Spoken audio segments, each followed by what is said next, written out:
ये है कमाई का अड्डा। CNBC आवाज मोतीलाल ओसवाल स्टूडियो से लाइव।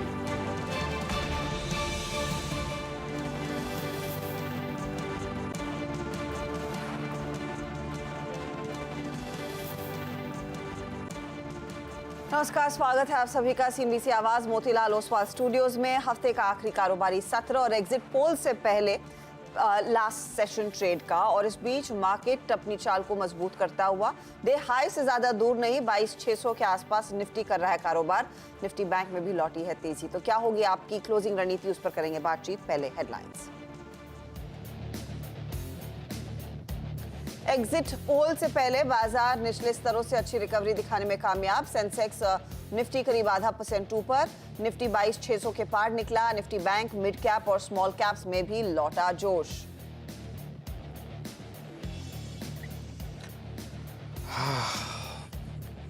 बाजार में आईटी और फार्मा शेयर्स पर प्रेशर, लेकिन निचले स्तरों से मिड कैप इंडेक्स में अच्छी रिकवरी। उसके अलावा सरकारी शेयरों में पिछले कुछ मिनटों में अच्छी तेज़ी और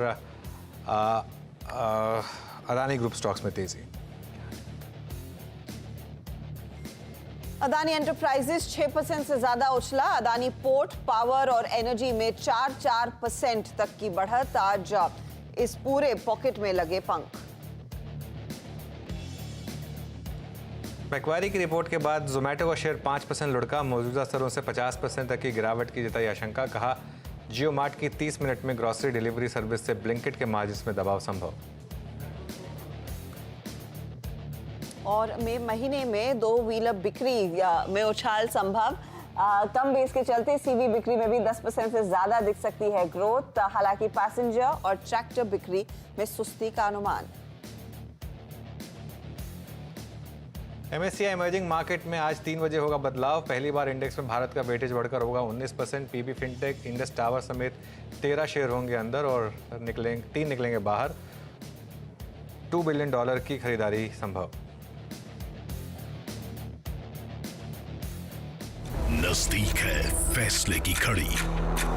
अब आखिरी वोट पड़ते ही हर दिल में होगा सिर्फ एक सवाल, किसके हाथ में होगी देश की कमान।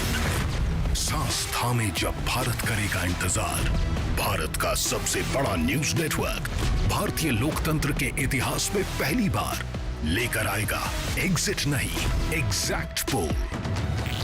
543 सीट, एक बड़ा फैसला। जानिए हमारे साथ न्यूज 18 मेगा एग्जिट पोल का हर नतीजा 1 जून।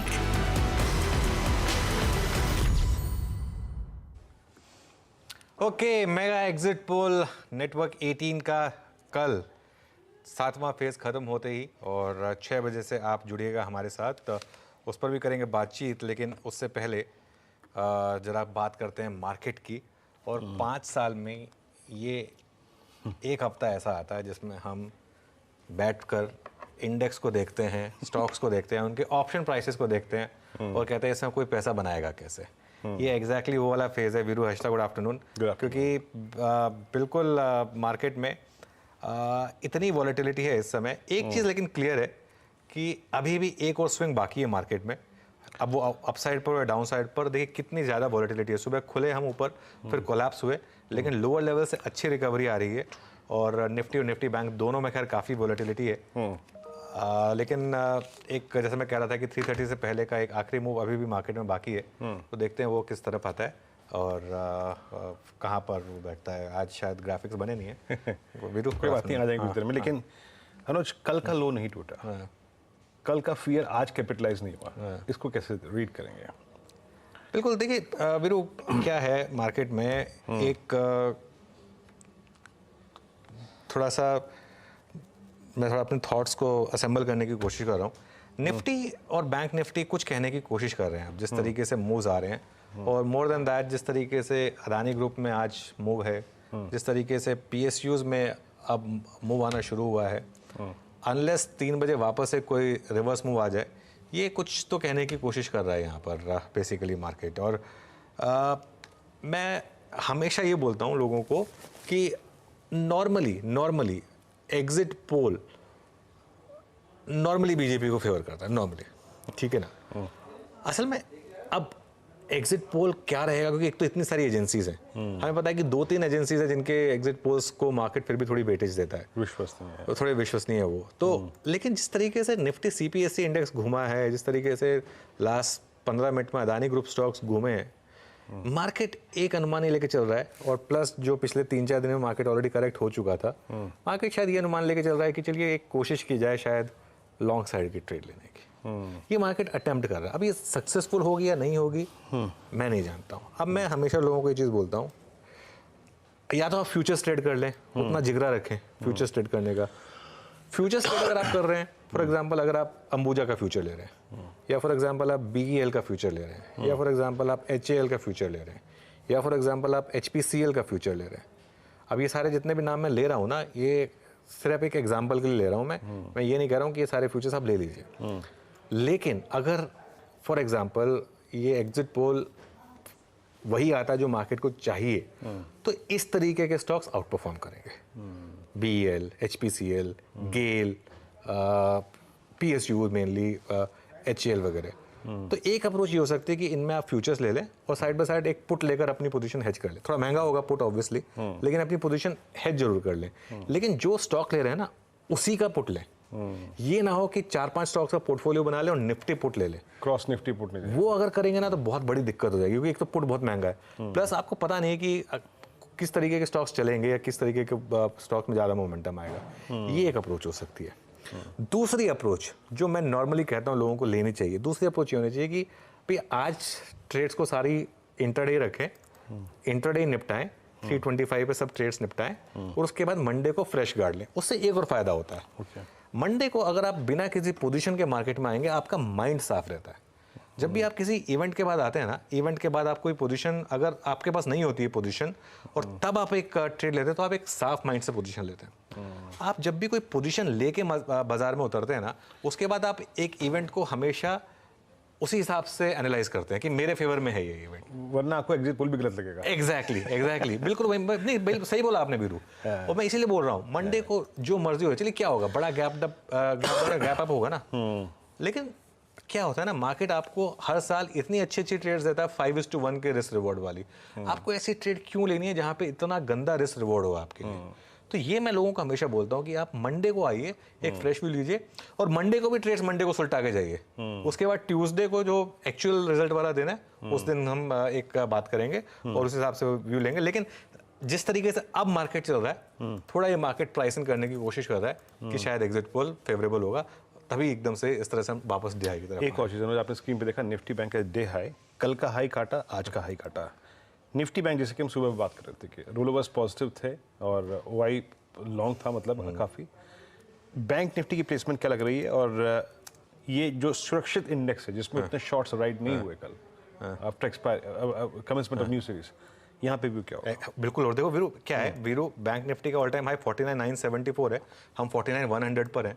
ये मंदोड़ियों से छूता है एग्जैक्टली, क्योंकि 1.8% तो आप किसी भी मार्केट में डाउन हो सकते थे, इसका कोई लेना देना नहीं है इलेक्शन से। और इनफैक्ट अब तो मैं ये कहूंगा कि वो जो हम सुबह भी डिस्कस कर रहे थे कि ये सिर्फ एग्जिट पोल की ही बात नहीं थी, थोड़ा ग्लोबल फैक्टर्स भी थे जिसको हमने शायद अनदेखा कर दिया था, स्पेशली आईटी को लेकर। जिस तरीके से आईटी गिरा था, मार्केट में ज्यादा डिक्लाइन आईटी की वजह से आई थी, ठीक है ना, इसकी वजह से। लेकिन मैं हमेशा लोगों को बोलता हूँ, मार्केट में फेजेस आते हैं जिसमें आप डिसाइड करिए कि आज मैं इंट्राडे ट्रेडर हूँ, अभी मैं स्विंग ट्रेडर हूँ, अभी मैं पोजिशनल ट्रेडर हूँ। हमने पोजिशनल ट्रेड बहुत अच्छे से ली थी मार्केट में, और पूरा उसको लोगों को एकदम मैक्सिमम प्रॉफिट भी दिलवाया था।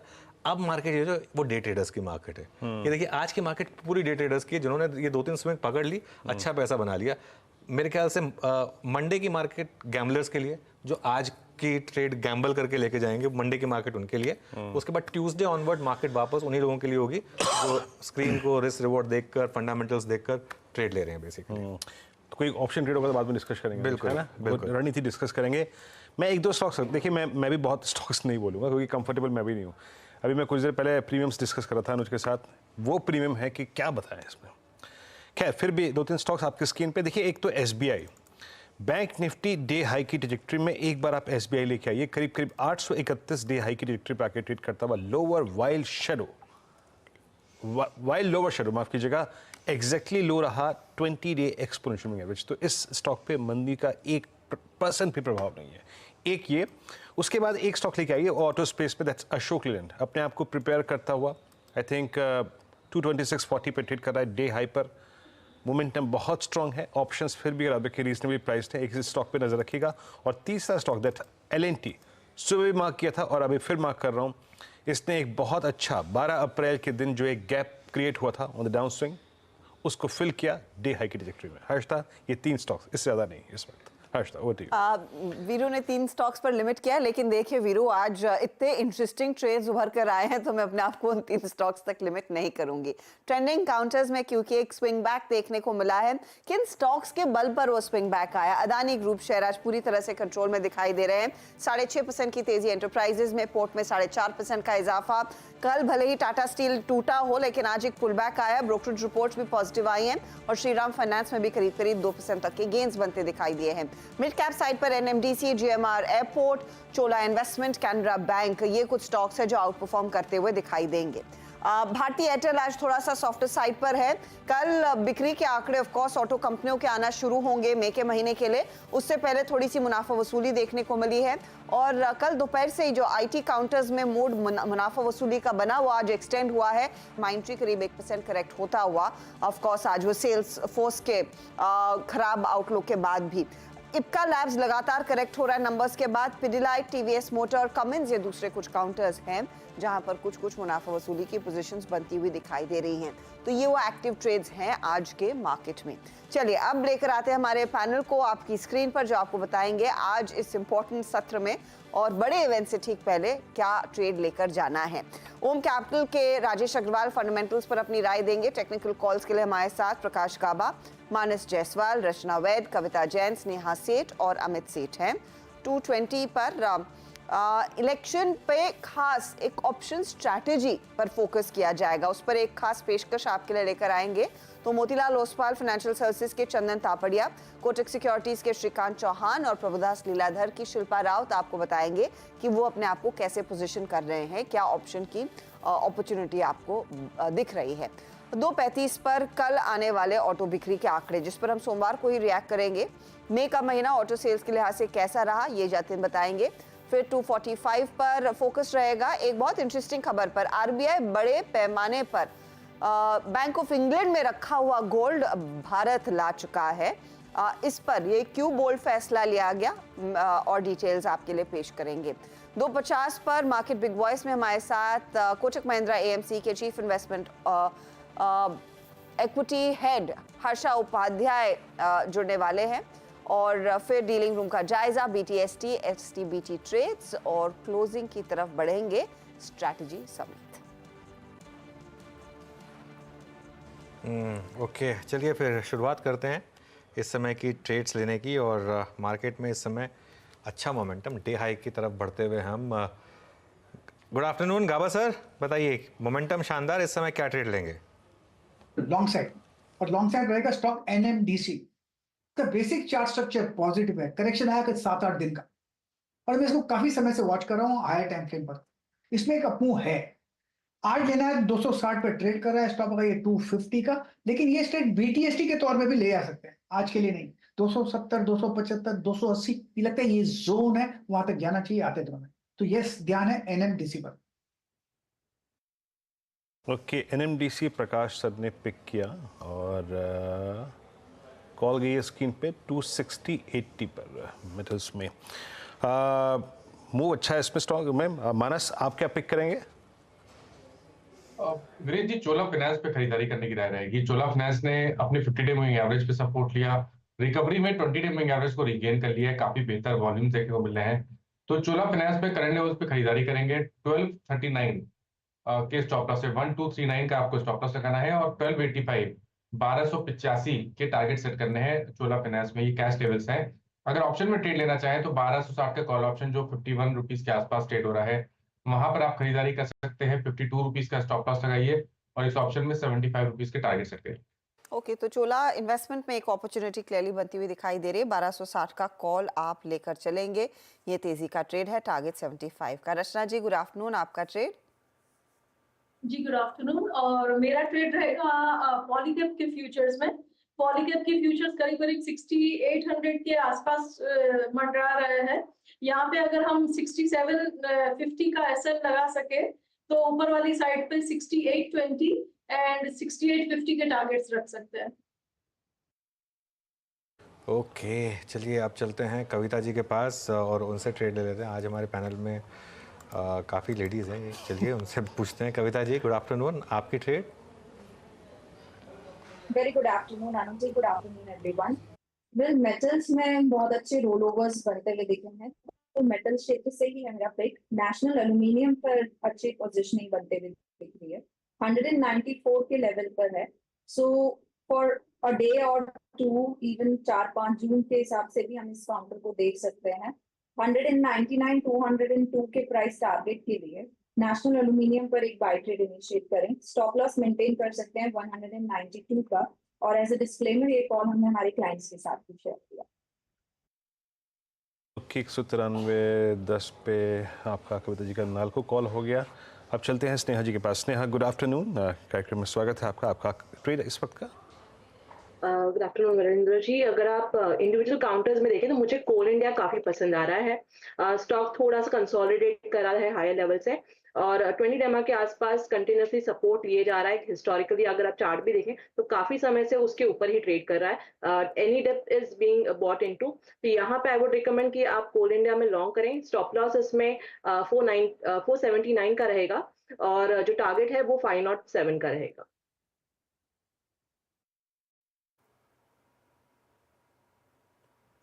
ओके, तो ये इनफैक्ट कोल इंडिया पर एक 507 के लिए एक पर्सपेक्टिव आता हुआ स्नेहा ने ये पिक किया है। राजेश अग्रवाल हमारे साथ है। राजेश जी, बताइए क्या ट्रेड लेंगे? गुड आफ्टरनून हर्षदा जी, वीरेंद्र जी, अनुज जी, बाकी भी पैनल में जो मित्रगण है सबको नमस्कार। ट्रेड के लिहाज से अगर बात की जाए तो मैं एनएमडी जी के साथ जाऊंगा। हालांकि गाबा सर ने दे दिया है, बट मैं थोड़ा फंडामेंटल्स अगर डिस्कस करूं तो आयरन ओर की सबसे बड़ी कंपनी है भारत की, नवरत्न है, और छत्तीसगढ़ और कर्नाटका में इनके माइंस हैं। और सबसे बड़ी बात है कि अभी करीब करीब 16% का मार्केट शेयर ये यूज करती है। कुछ एक्सपेंशन प्लान किए हुए हैं, केपेक्स प्लान किए हुए हैं वैल्यूएशन वगैरह के लिए, और अब लिथियम एसेट्स में भी ये एक्सप्लोर करना चाहते हैं। डिविडेंड यील्ड 2-2.5% के आसपास की डिविडेंड यील्ड बैठती है, वैल्यूएशन बहुत शानदार है। और ऐसे बाजार में जहाँ की बहुत अनिश्चितता है एग्जिट पोल को लेकर के या आने वाले दिनों में चुनाव के नतीजों को लेकर के, मैं समझता हूँ कि थोड़ा सा सेफ खेलना चाहिए। और ये ऐसा स्टॉक है जो मध्यम से लंबी अवधि भी अगर कोई रखे तो आपको रिटर्न दे देगा। शॉर्ट टर्म में मैं समझता हूँ 284-285 के टारगेट के साथ यहाँ पोजीशन बनाई जा सकती है। ओके, बिल्कुल। और 7th फेज कल है। वैसे राजेश जी, गुड आफ्टरनून। कोलकाता वालों को तो सबसे पहले थोड़ी हवा लग जाती है कि क्या हो रहा है मार्केट में या इलेक्शंस में। थोड़ा बताइए हमें भी, क्या लेके चलें, क्या अनुमान लेके चलें? सर, हवा भले लग जाती हो, बट कोलकाता वाले का इलेक्शन लास्ट फेज में ही है। कल ही हमारे यहाँ इलेक्शन है, तो हम लोग, मुझे पता है, मैं इसीलिए ये सवाल पूछ रहा था आपसे। तो हम लोग शो स्टॉपर की तरह काम कर रहे हैं।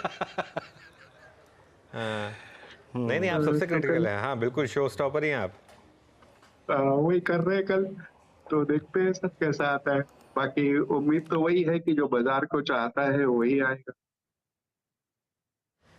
अच्छा, एक मैं इसलिए पूछ रहा हूँ ये सवाल राजेश जी, मैं सिनेरियो बता रहा हूँ आपको, आप मुझे बताइए अब क्या करना है। सिनेरियो 1, और मैं सिर्फ बीजेपी की सीटें गिन रहा हूँ, एनडीए की नहीं गिन रहा हूँ। सिनेरियो 1 बीजेपी 300+, उसमें मार्केट कहाँ पर होगा। सिनेरियो 2 बीजेपी 270 to 300, मतलब सरकार बन जाएगी, उसमें मार्केट कहाँ होगा। और सिनेरियो 3 बीजेपी लेस देन 270, शायद एनडीए के साथ फिर भी सरकार बन जाए, उसमें मार्केट कहाँ पर होगा। तीनों सिनेरियो में देखिए, पहले सिनेरियो में मेरे हिसाब से मार्केट कम से कम 400-500 पॉइंट की रैली देगा। भले वो एक दिन में दे या 2-3 दिन मिला करके दे, अलग बात है। 23,000 या उससे ऊपर जाता हुआ दिख रहा है। दूसरे सिनेरियो में मुझे लगता है कि थोड़ी प्रॉफिट बुकिंग आ जाएगी यहाँ से, जहां हमें लगता है कि 22,200 22,300 तक चला जाएगा। लेकिन तीसरे सिनेरियो बहुत डिम सिनेरियो है, वहां मुझे आश्चर्य नहीं होगा कि अगर 700, 800 या 1000 पॉइंट तक की करेक्शन देखने को मिले। बिल्कुल, तो ये तीनों सिनेरियो हो गए। आई थिंक राजेश जी थोड़ा कंजर्वेटिव हो रहे हैं मेरे ख्याल से। तीसरे सिनेरियो में उससे ज़्यादा सीन खराब होगा, लेकिन खैर तीसरा सिनेरियो आई थिंक अभी हम एक्सपेक्ट नहीं कर रहे हैं, ठीक है ना। आई थिंक ज़्यादातर लोग सिनेरियो 1 को ही लेकर चल रहे हैं, या तो ज़्यादातर लोग सिनेरियो 1 को लेकर जाना चाह रहे हैं।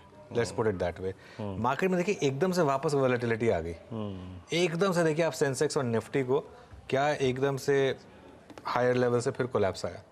ये मतलब बिल्कुल इंटरेस्टिंग है वीरू, जिस तरीके से मार्केट हो रहा है ना। ये मतलब ऊंट किस करवट बैठेगा कहना टफ है, कहना बहुत टफ है। बस टॉप गियर की लिस्ट में 2 स्टॉक्स हैं, अदानी एंटरप्राइजेस, अदानी पोर्ट्स। वही मेरे को सुबह से एक इंटरेस्टिंग लग रहा है। मैं गया चेक करने के लिए, मैं देखूं कि क्या है। तो अदानी एंटरप्राइजेस की जो 3300 की कॉल थी वो अप्रॉक्सीमेटली उस वक्त 300 रुपए की थी। तो फिर मैंने बंद कर दिया उसको। मानस, आपके क्लाइंट्स ने आपके साथ डिस्कशन किया था कि मैं अपने ट्रेडिंग पोर्टफोलियो का सर्टेन अमाउंट, जिसे कहते हैं value at risk for speculation, एक बड़े इवेंट को प्ले करने के लिए रखना चाहता हूँ। क्या ऐसी कोई क्वेरी आई, आपने उसको कैसे एड्रेस किया? कोई इंस्ट्रूमेंट आपके पास अगर कोई स्पेकुलेशन करना भी चाहता है तो? जी जी, तो देखिए क्वेरी ऐसी थी कि निवेश करना चाहते हैं, लेकिन वो जो बजट का इसका इलेक्शन का आउटकम होगा उसको भी प्ले करना चाहते हैं, और निवेश करना है 3 से 6 महीने के लिए। तो उसके लिए जरूर मेरे पास क्वेरी आई थी, और उसके लिए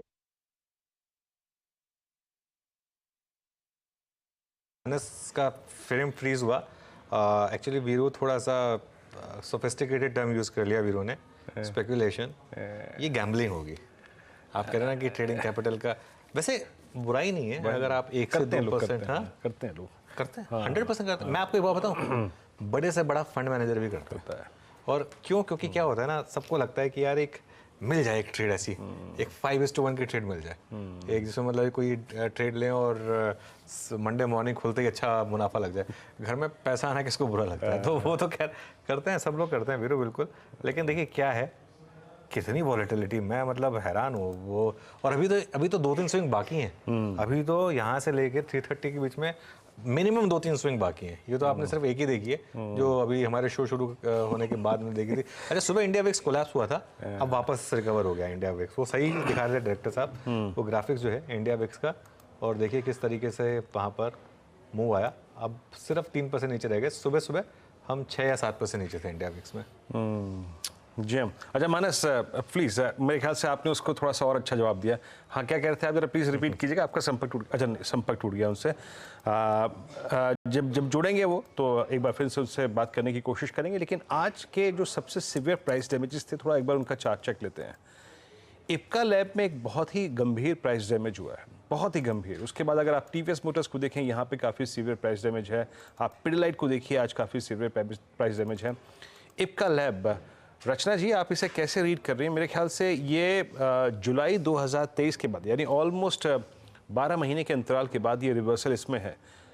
कैसे रीड कर रही हैं आप, जिसकी पोजीशन है स्पेशली लॉन्ग साइड पे, या फिर कोई फ्यूचर्स है, उसके लिए आपका टेक? जी, इप्का लैब की बात कर रहे हैं, राइट? जी हाँ, बिल्कुल जी। इप्का लैब का बहुत ही खराब चार्ट है, एंड यहाँ पे मुझे नहीं लगता कि ये जो गिरावट है वो कोई थमने के मूड में है।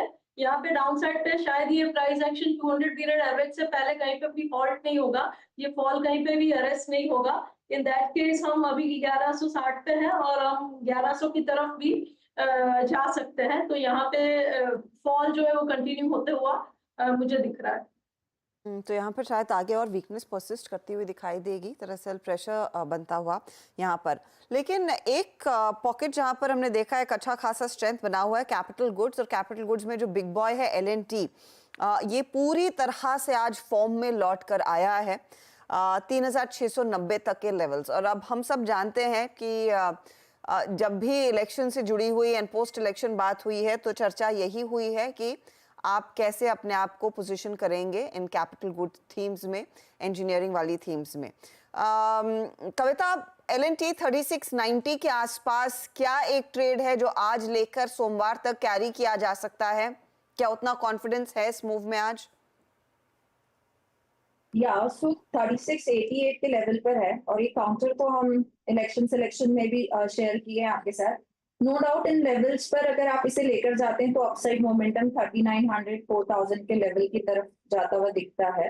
सो एक कंपलसरी ट्रेडर अगर है, मुझे लगता है वहाँ यहाँ पर डेफिनेटली एक बैट करना चाहिए। अंटिल काउंटर 3600 के लेवल के ऊपर मेंटेन है, यहाँ पर एक बाय ट्रेड इनिशिएट हो सकता है। ओके, मीनवाइल एक बार जरा अदानी ग्रुप देख लेते हैं, और अदानी ग्रुप में जो खास तौर से कैश मार्केट वाले शेयर्स हैं, अदानी पावर, एक बार अदानी पावर का स्टॉक देखते हैं। और कहाँ पर है ये स्टॉक? आई थिंक 15% ऊपर, और 20% के सर्किट के काफ़ी करीब। ये देखिए 792, क्या भागा है ये स्टॉक एकदम से अभी पिछले 10-15 मिनट में। बाकी अदानी ग्रुप स्टॉक्स देखें एक बार, अदानी एनर्जी, अदानी ट्रांसमिशन, ये सॉरी अदानी ग्रीन, एक अदानी एनर्जी और एक अदानी ग्रीन, ये देख लेते हैं। हाँ ये देखिए, ये स्क्रीन पर आपके अदानी एनर्जी सॉल्यूशंस में भी अच्छे मूव्स, 3-3.5% कोट, सब में अच्छे मूव है, लेकिन सबसे ज़्यादा अदानी पावर में है, करीब करीब 13% का। इसमें एक और प्लेट होगी, हाँ ये देखिए, total gas 10%, Wilmar 4.5%, ACC, Ambuja, NDTV देखिए 8%। तो बेसिकली कैश मार्केट वाले शेयर ज़्यादा भाग रहे हैं। खैर एक काम करते हैं, हमने एक आपसे कहा था कि एक आपके लिए स्ट्रैटेजी बनाने की कोशिश करेंगे, जो एकदम कंपल्सिव ट्रेडर हैं और उनको अगर कल मंडे के इवेंट के लिए, एग्जिट पोल के इवेंट के लिए अगर प्ले करना ही है, क्योंकि ट्रेडर्स और निवेशक दोनों दिल थाम कर बैठे हैं कि भाई होने क्या वाला है, तो इस पर क्या करना है, इसके लिए हमने कुछ रणनीति बनाने के लिए कुछ दिग्गज लोगों को जोड़ा है। मोतीलाल ओसवाल से चंदन तापड़िया, कोटक सिक्योरिटी से श्रीकांत चौहान और प्रभुदास लीलाधर से शिल्पा राउत, तीनों हमारे साथ हैं। तीनों को जोड़ लेते हैं। आप सभी को गुड आफ्टरनून। चंदन, आपसे शुरुआत करेंगे, बताइए क्या स्ट्रैटेजी लेकर जाएंगे, क्या सजेस्ट करेंगे? जी अनुज, देखिए बाजार में वॉलेटिलिटी ऊपर के लेवल से थोड़ी कूल ऑफ हुई है, बट बाजार का दृष्टिकोण अभी तक क्लियर नहीं हुआ है, और हालांकि बाजार एक बड़े ट्रिगर का वेट कर रहा है। आज रिकवरी हुई बट होल्ड नहीं कर रहा है, तो हम यहाँ पे 2-3 स्टेंस बना रहे हैं। एक तो हेजिंग के लिए वर्क कर रहे हैं कि आप जो 27 जून यानी मंथली जून की एक्सपायरी है उसका 22,500 का पुट लीजिए, और 1500 पॉइंट नीचे यानी 21,000 का पुट उसके सामने बेच दीजिए, यानी कि एक simple bear put spread. Only put इसलिए नहीं खरीद सकते क्योंकि प्रीमियम बहुत ज्यादा है वॉलेटिलिटी की वजह से, तो कहीं ना कहीं 22,500 का पुट लेके 21,000 का पुट बेच रहे हैं विद द व्यू कि 1500 पॉइंट का डाउन साइड स्प्रेड प्ले कर रहे हैं कि आपकी पोजीशन को हेज भी हो जाएगा और 1.5% ज्यादा आपका कॉस्टिंग नहीं लगेगा इसमें। और जो प्रीमियम है वो लगभग 350 पॉइंट के आसपास आएगा। रिस्क रिवॉर्ड रेशियो 1:3.8 है। ये स्ट्रेटेजी इसलिए भी सजेस्ट कर रहे हैं ताकि आपको ज्यादा प्रीमियम भी पे नहीं करना पड़े, मार्केट में आपका पोर्टफोलियो भी हेज हो, और मार्केट यदि मान लो स्टेबल भी रहे तो कोई बड़ा थीटा डी के आएगा नहीं। ओके, तो इस तरह से पोर्टफोलियो हेज किया जा सकता है। अब एग्जांपल के लिए यदि किसी के पास 1 करोड़ का पोर्टफोलियो और उनको हेज करना है, तो हमारी ये सलाह रहेगी कि लगभग 18 लोट इस स्प्रेड के बनाइए। 18 लोट इसलिए क्योंकि कहीं ना कहीं अभी हम निफ्टी पे वर्किंग करें तो निफ्टी का वैल्यू अभी लगभग 5,75,000 आ रहा है, यानी कि 22,500 मल्टीपल 25 लगभग 5,75,000 के आसपास आ रहा है, और 1 करोड़ के लिए आपको लगभग 18 लोट लेने पड़ेंगे। और यदि किसी के पास मिड कैप का पोर्टफोलियो है तो आपको फिर 2 का बीटा समझना पड़ेगा, और आपको लगभग 18 की जगह 36 लोट का स्प्रेड करना पड़ेगा।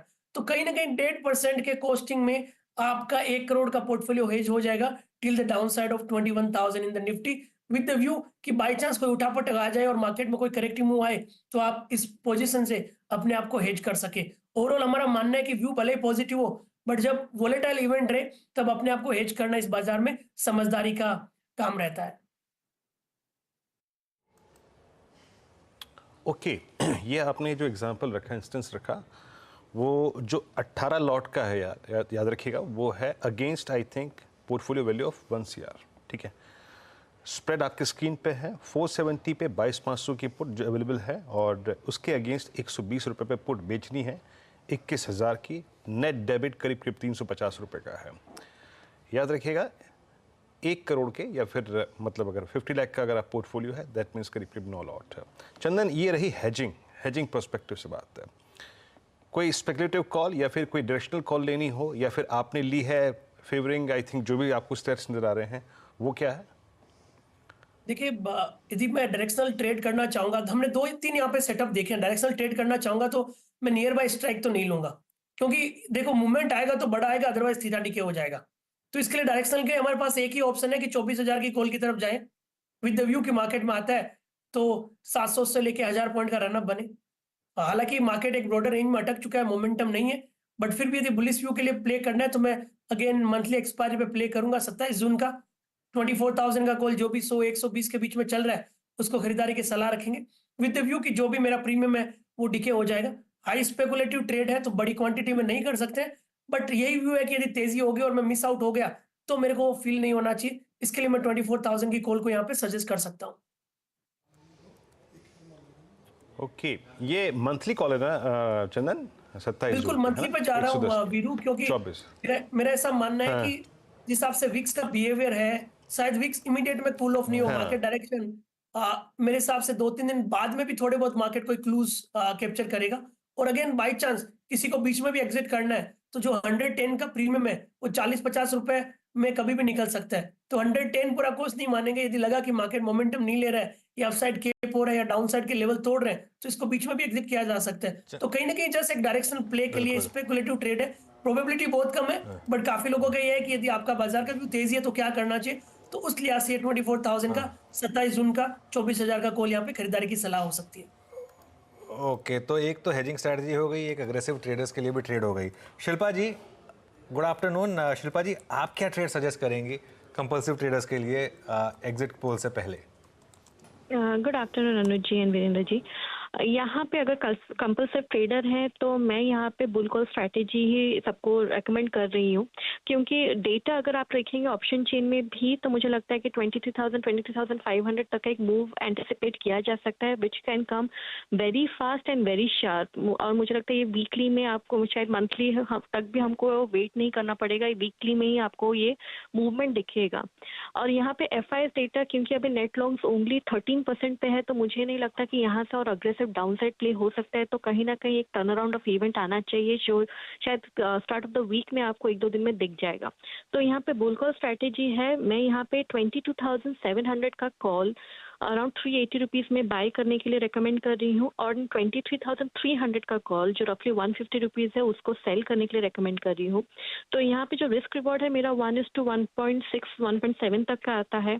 आपका नेट यहाँ पे जो इन्वेस्टमेंट है वो 5,750 का है, और आपको मैक्सिमम प्रॉफिट सिनेरियो यहाँ पे 9,250 तक का आ सकता है। ब्रेक इवन पॉइंट यहाँ पे 22,900 के ऊपर से आपको मिलने लगेगा, और यहाँ पे रफली एस्टिमेटेड मार्जिन रिक्वायरमेंट आपका 18,000 है, तो बहुत ही लो कॉस्ट स्ट्रैटेजी है। और यहाँ पे डायरेक्शनल बेट है and view is also for 1 week, तो मुझे लगता है कि यहाँ पे वो प्ले कोई भी अटेम्प्ट ले सकता है।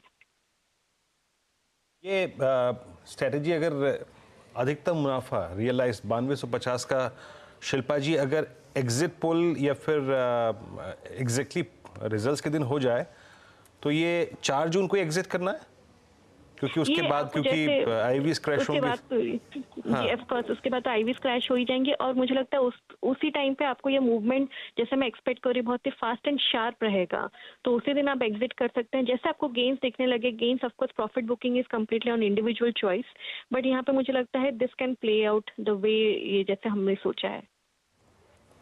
Okay, by the way market थोड़ा और लो हुआ हायर लेवल से। जब हमने क्लोजिंग के शो की शुरुआत की थी तो निफ्टी पूरा 100 पॉइंट से ज़्यादा 120 पॉइंट ऊपर था, अब हम सिर्फ 40-35 पॉइंट ऊपर रह गए। बहुत वॉलेटिलिटी है। Shrikant good afternoon. श्रीकांत आप क्या ऑप्शन स्ट्रैटेजी सजेस्ट करेंगे? गुड आफ्टरनून अनुज, गुड आफ्टरनून वीरेंद्र।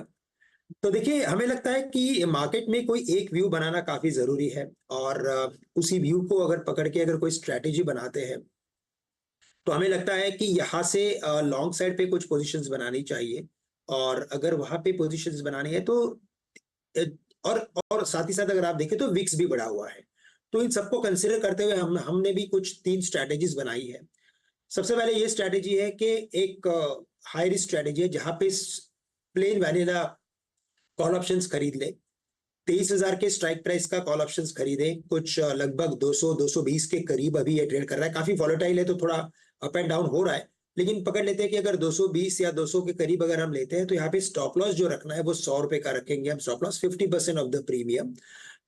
अभी अगर आप देखें थोड़ी देर पहले ही ये कॉल ऑप्शंस 200 वाला कुछ 270-80 के आसपास चला गया था, बट एनीवे यहाँ से मुझे लगता है एग्जिट पोल या तो रिजल्ट आने तक भी इसमें वॉलेटिलिटी बनी रहेगी, तो तकरीबन 200-220 के करीब ये कॉल ऑप्शंस खरीदे, स्टॉप लॉस रखे 50% of the premium that is 100 rupees. Targets नजर आते हैं 375 से लेकर 500 के, यानी शायद पॉसिबल है कि अगर 23,500 या 23,600 के करीब अगर निफ्टी जाता है तो अच्छा मुनाफा इसमें बनेगा। इसके अलावा अगर मुझे लगता है कि थोड़ी अगर स्ट्रैटेजी बना के अगर मिनिमम रिस्क के साथ अगर कुछ काम करना है तो 23,000 का कॉल ऑप्शंस खरीदे और 23,800 का कॉल ऑप्शन बेचे। तो 23,000 का कॉल ऑप्शन लेते हो तो अगेन वही 200-220 के करीब वो आएगा कॉल ऑप्शन। 23,800 का कॉल अनुज बिक रहा है 60 से 65 रुपए के आसपास। अगर मैं इसे बेचता हूं तो अधिकतम मेरा जो लॉस रहेगा वो 150 से लेकर 160 रुपए के प्रीमियम तक का रहेगा। और अगर तेजी बनती है तो यहाँ पे 1:4 के रेशो में पैसा बन सकता है अपना। तो जैसे तेजी बनेगी, जो आउट ऑफ मनी का कॉल ऑप्शन है 23,800, वहां पे जो लॉस होगा एज कंपेयर टू 23,000 के कॉल में बड़ा पैसा बन सकता है। तो ये बुल कॉल स्प्रेड स्ट्रैटेजी, और मुझे लगता है कि कई सारे अपने जो ट्रेडर्स हैं उनको ऐसे स्ट्रैटेजी में काफी इंटरेस्ट होता है। और 1:4 का अगर रेशियो रखेंगे, 1:5 का रेशियो रखेंगे, तब जाके उस ट्रेड में अगर पैसे बनते हैं जैसे डायरेक्शन सोचा है वैसे, तो उसमें ट्रेडर्स को काफी अच्छा भी लगता है। इसके अलावा और एक स्ट्रैटेजी है, और वो ये है कि जहां पे because of this increase in the VIX volatility index, अगर विक्स गिर जाते हैं उसी दिन, अगर पकड़ लेते हैं कि बिकॉज ऑफ सब रीजन अगर रैली नहीं होती है मार्केट में, 200-300 पॉइंट के अंदर ही मार्केट की रैली अगर सिमट जाती है, तो फिर क्या होगा? तो उस केस में हमने ये सोचा है कि एट द मनी 23,000 का कॉल ऑप्शन बेचे, 23,000 का पुट ऑप्शन बेचे, तो बहुत बड़ा इनफ्लो अंदर आ सकता है। और उसे हेज करने के लिए 22,000 का पुट ऑप्शन खरीदे और 24,000 का कॉल ऑप्शन खरीदे। ओके, बिल्कुल। बहुत ये स्ट्रैटेजी आई थिंक उनके लिए जिनको लगता है कि अभी भी प्रीमियम खाए जा सकते हैं, इतने ज़्यादा प्रीमियम, लेकिन आपको वो ब्लैक सोन इवेंट वाला रिस्क कम करना है। उसके लिए आप तीनों का बहुत बहुत शुक्रिया। ध्यान रखिए, ये स्ट्रैटेजीज वीरो उनके लिए हैं जिनको बड़े इवेंट पे ट्रेड करे बिना काम चलेगा नहीं, जिनका मार्केट देखिए क्या वॉलेटिलिटी है। हमने जब शो शुरू किया था, हम 640 पे एग्जैक्टली डॉट था, वही सुबह वाला लेवल, और एग्जैक्टली वहीं से इवन सेंसेक्स का भी अगर आप चार्ट घुमा के देखेंगे ना, वहीं से घुमा। और अब आप इंडिया विक्स लेकर आइए एक बार जरा, ये देखिए, ये है इंडिया विक्स, ये सेंसेक्स आ गया, अब इंडिया विक्स लेकर आइए, ये देखिए ग्रीन में आ गया इंडिया विक्स। सुबह 6-7% नीचे था और अब ग्रीन में आ गया। हर्षदा, ये हाँ, क्या रेफरेंस निकाला? Adani Enterprises at day high, markets at day low. हाँ, नहीं, जो रेफरेंस आपको निकालना है, लेकिन मैं हर्षदा को ये बता रहा था कि हर्षदा, ये 5 साल में एक ऐसा फेज आता है जिसमें हम थोड़े से मार्केट हमको बिल्कुल हक्का बक्का कर देता है। ये वाला फेज है। It's all wild games, hunger games वाली सिचुएशन लग रही है मेरे को अनुज, अगर मूवी के कॉन्टेक्स्ट से लोग, क्योंकि कहीं कहाँ से क्या गोली चल जाएगी किसी को अंदाजा नहीं है, वैसा ही मार्केट हो चुका है कि कौन क्या ट्रेड ले रहा है। Absolutely it's a crazy guess.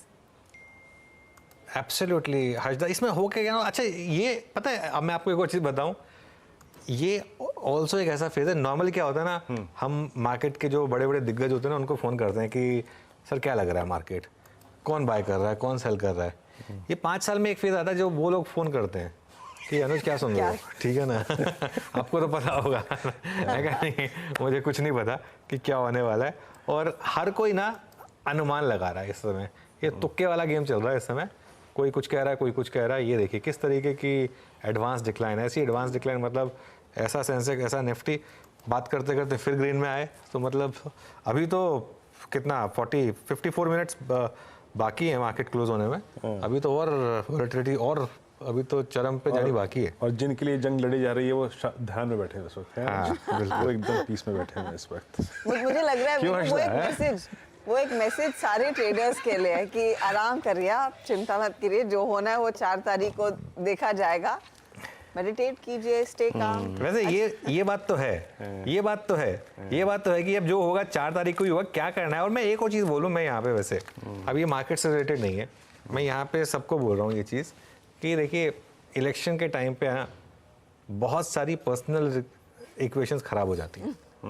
ये प्रॉब्लम है। मतलब क्यों? क्योंकि हम एक तरफ की एक्सट्रीम होती है, एक दूसरी तरफ की एक्सट्रीम होती है। किसी का कोई व्यू है, किसी का कोई व्यू है, हम वो डिस्कस करते रहते हैं। तो लेकिन दोस्तों के बीच में ऐसे या उसमें लड़ाई नहीं होनी चाहिए, क्योंकि इवेंचुअली ना आप किसी भी पार्टी को सपोर्ट करें, जब आपको जरूरत होगी ना वो नहीं आएंगे।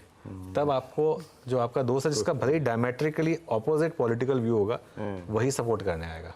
जी तो इस चीज़ का हमेशा ध्यान रखें, इस इलेक्शन से ये सीख जरूर ले लेने का। बिल्कुल, इसीलिए मैं आई थिंक जब श्रीकांत को प्लेन वनीला स्ट्रेटजी दे रहे थे ना, मैंने कहा इससे अच्छा ये है कि वनीला आइसक्रीम खाई जाए वीकेंड पे बैठ के और फिर आके मंडे मॉर्निंग और ट्यूसडे मॉर्निंग इसको फेस किया जाए। क्या गजब वोलेटिलिटी। अभी कुछ देर पहले हम ऑलमोस्ट करीब 22,477 की ट्रैजेक्टरी में गए, 22,513। अच्छा, एक दो स्टॉक्स स्क्रीन पे ले आइए। देखिए, नॉट एग्जैक्टली कोई ट्रेड नहीं होगा यहाँ पर, लेकिन जो स्टॉक्स आई थिंक वो जो इस पूरी मतलब पशुपेश से थोड़ा सा दूर है, डिफरेंट है, मतलब जहाँ स्टेबिलिटी फिर भी है। मानस, एक बार आप वेदांता को देखेंगे, हल्का सा विषय चेंज कर रहा हूँ, मैं मेटल्स की तरफ जा रहा हूँ, क्योंकि एनएमडीसी पे कॉल बहुत आई और मेरे ख्याल से ऑलमोस्ट सुबह से मैं तीसरी बार सुन रहा हूँ एनएमडीसी को। वेदांता पे आपका टेक, 5-6 दिन की कूलिंग ऑफ हुई, उसके बाद 20 डे पे सपोर्ट लिया, वहाँ से पुल बैक जनरेट करता हुआ कुछ देर के लिए मैं थोड़ा उन स्टॉक्स पे जा रहा हूँ जिनका ग्लोबल सेटअप से सरोकार है। वेदांता पे आपका टेक, मानस। देखिए, वेदांता पे व्यू तो बहुत पॉजिटिव है। स्टॉक ने लॉन्ग टर्म चार्ट पे ब्रेकआउट दिया है, 450 के ऊपर हमने 440 के ऊपर हमने ब्रेकआउट देखा। स्टॉक ने पुल बैक दिखाया, 20 डे मूविंग एवरेज पे सपोर्ट लिया। अब अगर ये 460 के ऊपर निकला तो फिर से रैली रिज्यूम होगी। उसमें आपको शायद 550 रुपए तक के भाव भी देखने को मिल जाएंगे पोजिशनल बेसिस पे। अगर एक ट्रेड लेना होगा करंट लेवल्स पे और थोड़ा सा रिस्क लेना होगा, मेरे ख्याल से यहाँ पर एक लॉन्ग साइड पे ट्रेड लेना चाहिए। बिल्कुल सही जगह है जहां पर स्टॉक में सपोर्ट है। करंट लेवल्स पे खरीदारी करिए, 424 के स्टॉप लॉस से 500 रुपए तक के टारगेट पॉसिबल है। ओके, तो वेदांत में एक अपॉर्चुनिटी यहाँ पर क्लियरली बनती हुई दिखाई दे रही है। अच्छा, इस बीच अमित सेन भी हमारे साथ जुड़ गए हैं। अमित, गुड आफ्टरनून, बताइए ट्रेड क्या लेंगे, ऊपर नीचे क्या किया जाए? जी, good afternoon Harshita ma'am, good afternoon Anuj ji, Virendra ji and everybody on the panel.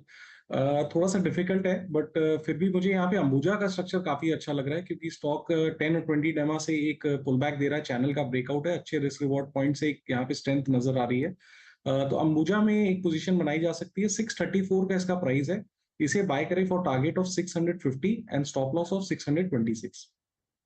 Ambuja cement में एक अपॉर्चुनिटी क्लियरली बन रही है और तेजी का ही ट्रेड लिया जाए, 2.5% ऊपर बाय द वे काउंटर।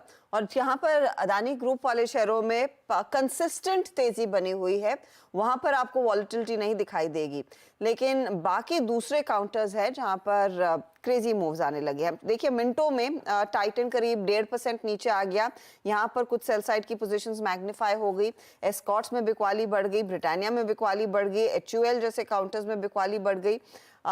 तो अब किस करवट कौन सा स्टॉक इवेंचुअली जाकर बैठेगा उस पर बाद में बात होगी, लेकिन अचानक यहीं पर वो कट्स देखने को मिला है।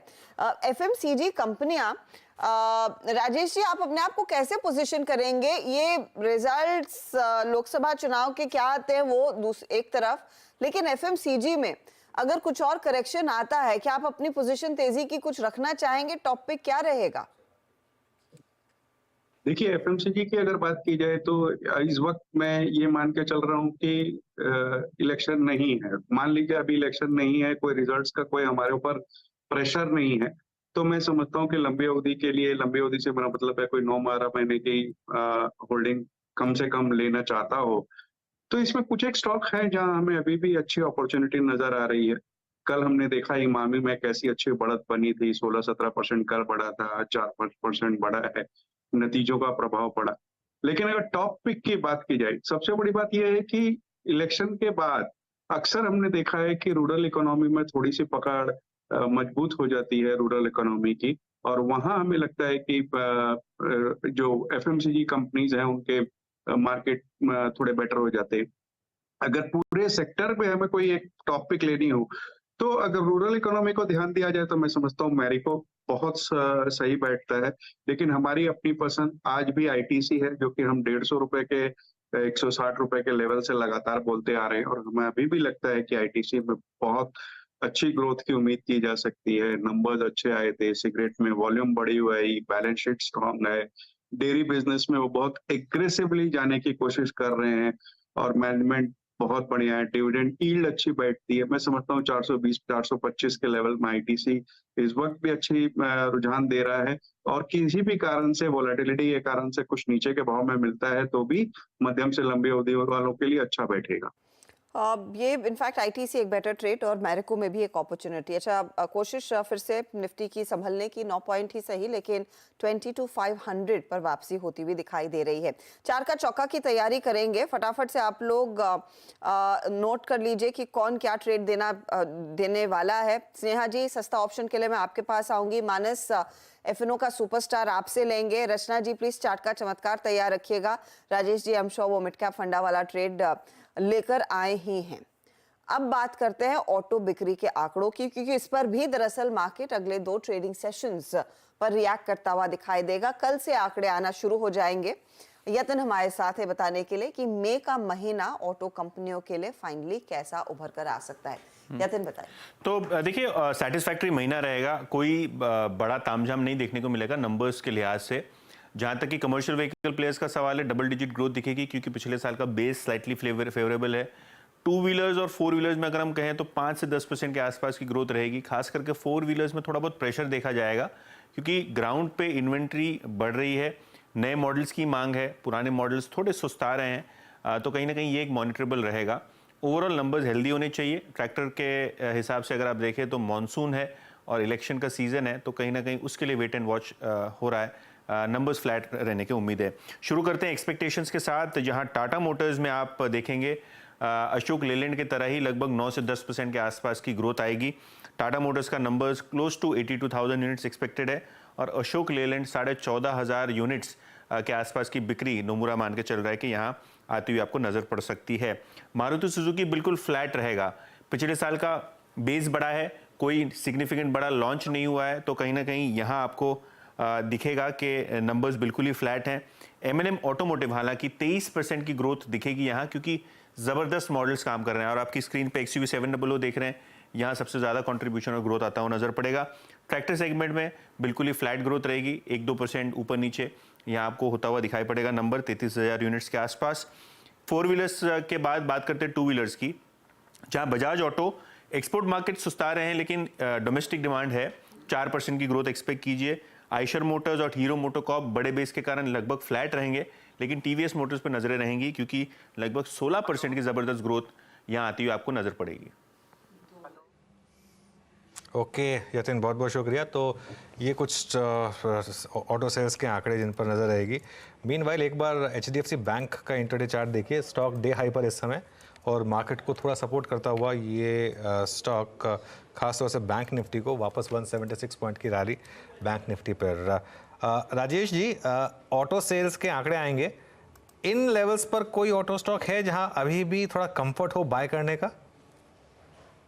देखिए, सीधी बात अगर बोली जाए तो इन लेवल्स पे जो भी पॉजिटिव्स थे इस तिमाही के नतीजों के कह लीजिए या मंथली आंकड़ों के कह लीजिए, ऑलरेडी डिस्काउंटेड है फॉर शॉर्ट टर्म। बट अगर लंबी अवधि के लिए जाना हो तो मैं समझता हूँ बजाज ऑटो में अभी भी कंफर्ट आता है। जिस तरीका से आप देखो टीवीएस वगैरह में चाल पकड़ी, वैसे बजाज ऑटो में भी बढ़त हुई है लेकिन उतनी नहीं हुई जितनी दूसरे कंपनियों में हुई। और बैलेंस शीट स्ट्रांग होने के साथ साथ इनके न केवल डोमेस्टिक मार्केट बल्कि एक्सपोर्ट्स भी अच्छे हो रहे हैं। नए लॉन्चेस जो है वो बहुत अच्छी तरीके से बाजार ने लिए हैं और कुछ एग्रेसिव लॉन्चेस आगे आने वाले दिनों में भी बने हुए हैं। मुझे लगता है ये स्टॉक अगर कोई साल भर का नजरिया रखे तो मुझे आश्चर्य नहीं होगा ये 5 फिगर में जाता हुआ दिखे।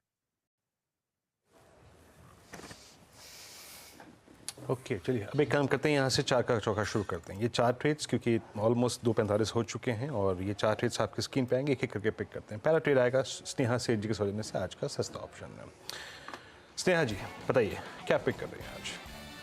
इंडिविजुअल काउंटर्स में मुझे अदानी पोर्ट्स काफी इंटरेस्टिंग है, काफी अच्छा होल्ड कर रहा है। ऊपर के भी तरफ आप देखो तो 1500-1600 की कॉल्स काफी एक्टिव है, तो मुझे लग रहा है कि यहाँ पे एक चांस दिया जा सकता है। रिस्क रिवॉर्ड रेशियो हालांकि अगर ऑप्शंस ले तो थोड़ा सा आप मैनेज कर सकते हैं, तो 1500 की जो कॉल है उसे बाय करने की सलाह देंगे। 70 के आसपास ट्रेड कर रहा है with a strict stop loss of 58, इसे बाय करना है। टारगेट 107 का रहेगा। ओके चलिए अब मानस के पास चलते हैं। मानस, आपका एफएनओ सुपरस्टार? तो देखिए, एफएनओ सुपरस्टार के लिए एचडीएफसी बैंक खरीदारी करने की राय रहेगी। ये तीसरा अटेम्प्ट है। अगर हम पिछले 2 मंथ की बात करें तो तीसरे अटेम्प्ट में 200 डे गोइंग एवरेज ब्रीच हुए हैं, लेकिन इस बार के पैटर्न को देख के लग रहा है कि शायद इस बार स्टॉक सस्टेन कर सकता है हाई लेवल पे। तो एचडीएफसी बैंक में आप करंट लेवल्स पे खरीदारी कर सकते हैं। स्टॉप लॉसेस 1514 के स्टॉप लॉस से आप खरीदारी कर सकते हैं। 1565 तक के टारगेट्स पॉसिबल हैं, ये कैश लेवल्स हैं। अगर ऑप्शन में ट्रेड लेना चाहें तो 1550 का कॉल ऑप्शन 37 रुपए पे ट्रेड हो रहा है, वहां पर आप 29 रुपीज के स्टॉप लॉस से खरीदारी कर सकते हैं और 50 रुपए के टारगेट सेट कर सकते हैं। HDFC बैंक का आप 1565 के लिए तेजी करें या फिर 1550 का कॉल लें। रचना जी बताइए आपका ट्रेड इस समय, चार्ट का चमत्कार। जी, मेरी तरफ से रहेगा शॉर्ट साइड पे रहेगा, that will be DV slab. DV slab में जून के फ्यूचर्स जो है 43.35 के करीब है। हम इसको शॉर्ट करेंगे, 30 रुपीज का ऐसे लगाएंगे तो 43.65 पे हमारा ऐसे आएगा और डाउन साइड पे हमारा टारगेट रहेगा 42.55, माने करीब करीब 85 रुपीज का टारगेट रहेगा। ओके, दिवी स्लैब पे सेल ट्रेड आपका। अब चलते हैं मिड कैप फंडा के लिए राजेश जी के पास। राजेश जी, क्या पिक कर रहे हैं आप आज? वीरू जी, बाजार के हालात देखते हुए एक चीज तो तय है कि लोग ट्रेड करेंगे, फिर वो चाहे सेल साइड में करें या बाय साइड में करें, तो एक्सचेंज से बढ़िया क्या हो सकता है। बीएसई के साथ जाना चाहूंगा, भारत का सबसे पुराना एक्सचेंज। अगर आप चौथी तिमाही के नतीजे भी देखो तो 110% के आसपास रेवेन्यू में जंप, 17% बॉटम लाइन में जंप, पूरे साल में नतीजे अच्छे हैं, बावजूद इसके कि रेगुलेटरी चार्जेस कुछ इम्पोज किए गए। एफएनओ मार्केट में जहां उनकी पोजीशन 0 थी अब 20% तक हो गई है।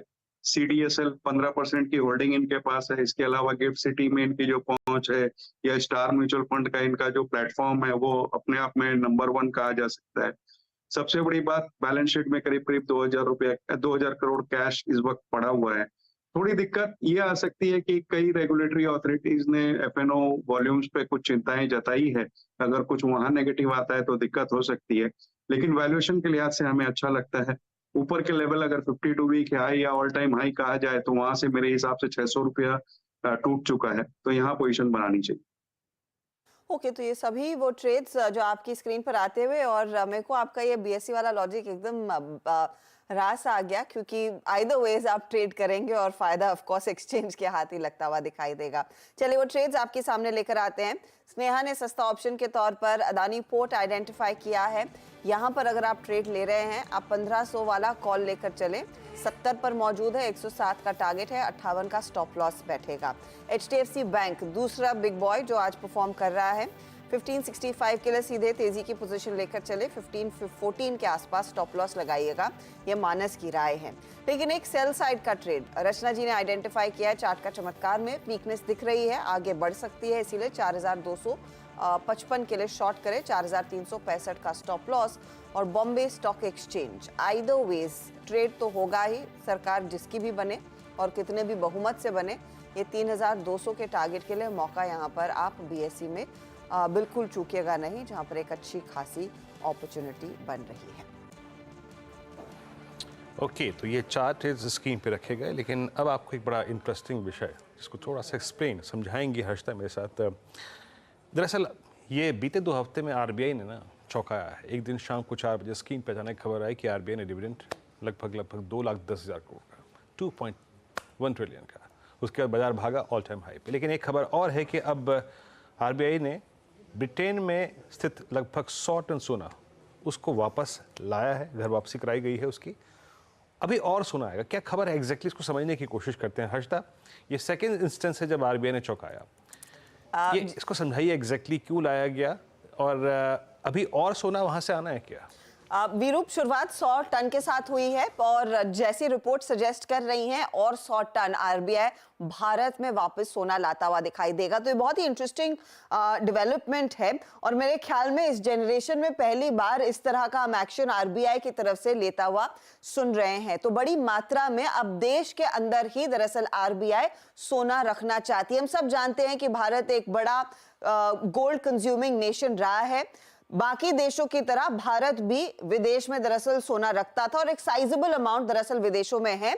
अब उसमें से कुछ कुछ अंश वापस आते हुए दिखाई दे रहे हैं। तो बेसिकली 100 टन सोना पिछले कुछ सेशंस में आरबीआई ने वापस लाने का फैसला लिया और उसके लिए एक स्पेशल विमान भी दरअसल आइडेंटिफाई किया गया है, वो शिप होकर आएगा। अब ये 100 टन लाने की तैयारी पूरी हो चुकी है, आगे और 100 टन भारत लौटता हुआ दिखाई देगा, इसीलिए आप कह सकते हैं सोने की घर वापसी होती हुई दिखाई दे रही है। अब सवाल यह है कि रखा कहां गया था सोना? तो बैंक ऑफ इंग्लैंड में दरअसल ये सोना रखा गया था, भारत का ही सोना था जो बैंक ऑफ इंग्लैंड के पास रखा था, और बैंक ऑफ इंग्लैंड में दूसरे देश भी दरअसल सोना रखते हैं। दुनिया के सबसे बड़ा सोने का रिजर्व दरअसल बैंक ऑफ इंग्लैंड का ही है, और वहां पर कई सारे नेशंस दरअसल इस गोल्ड को होल्ड करते हैं।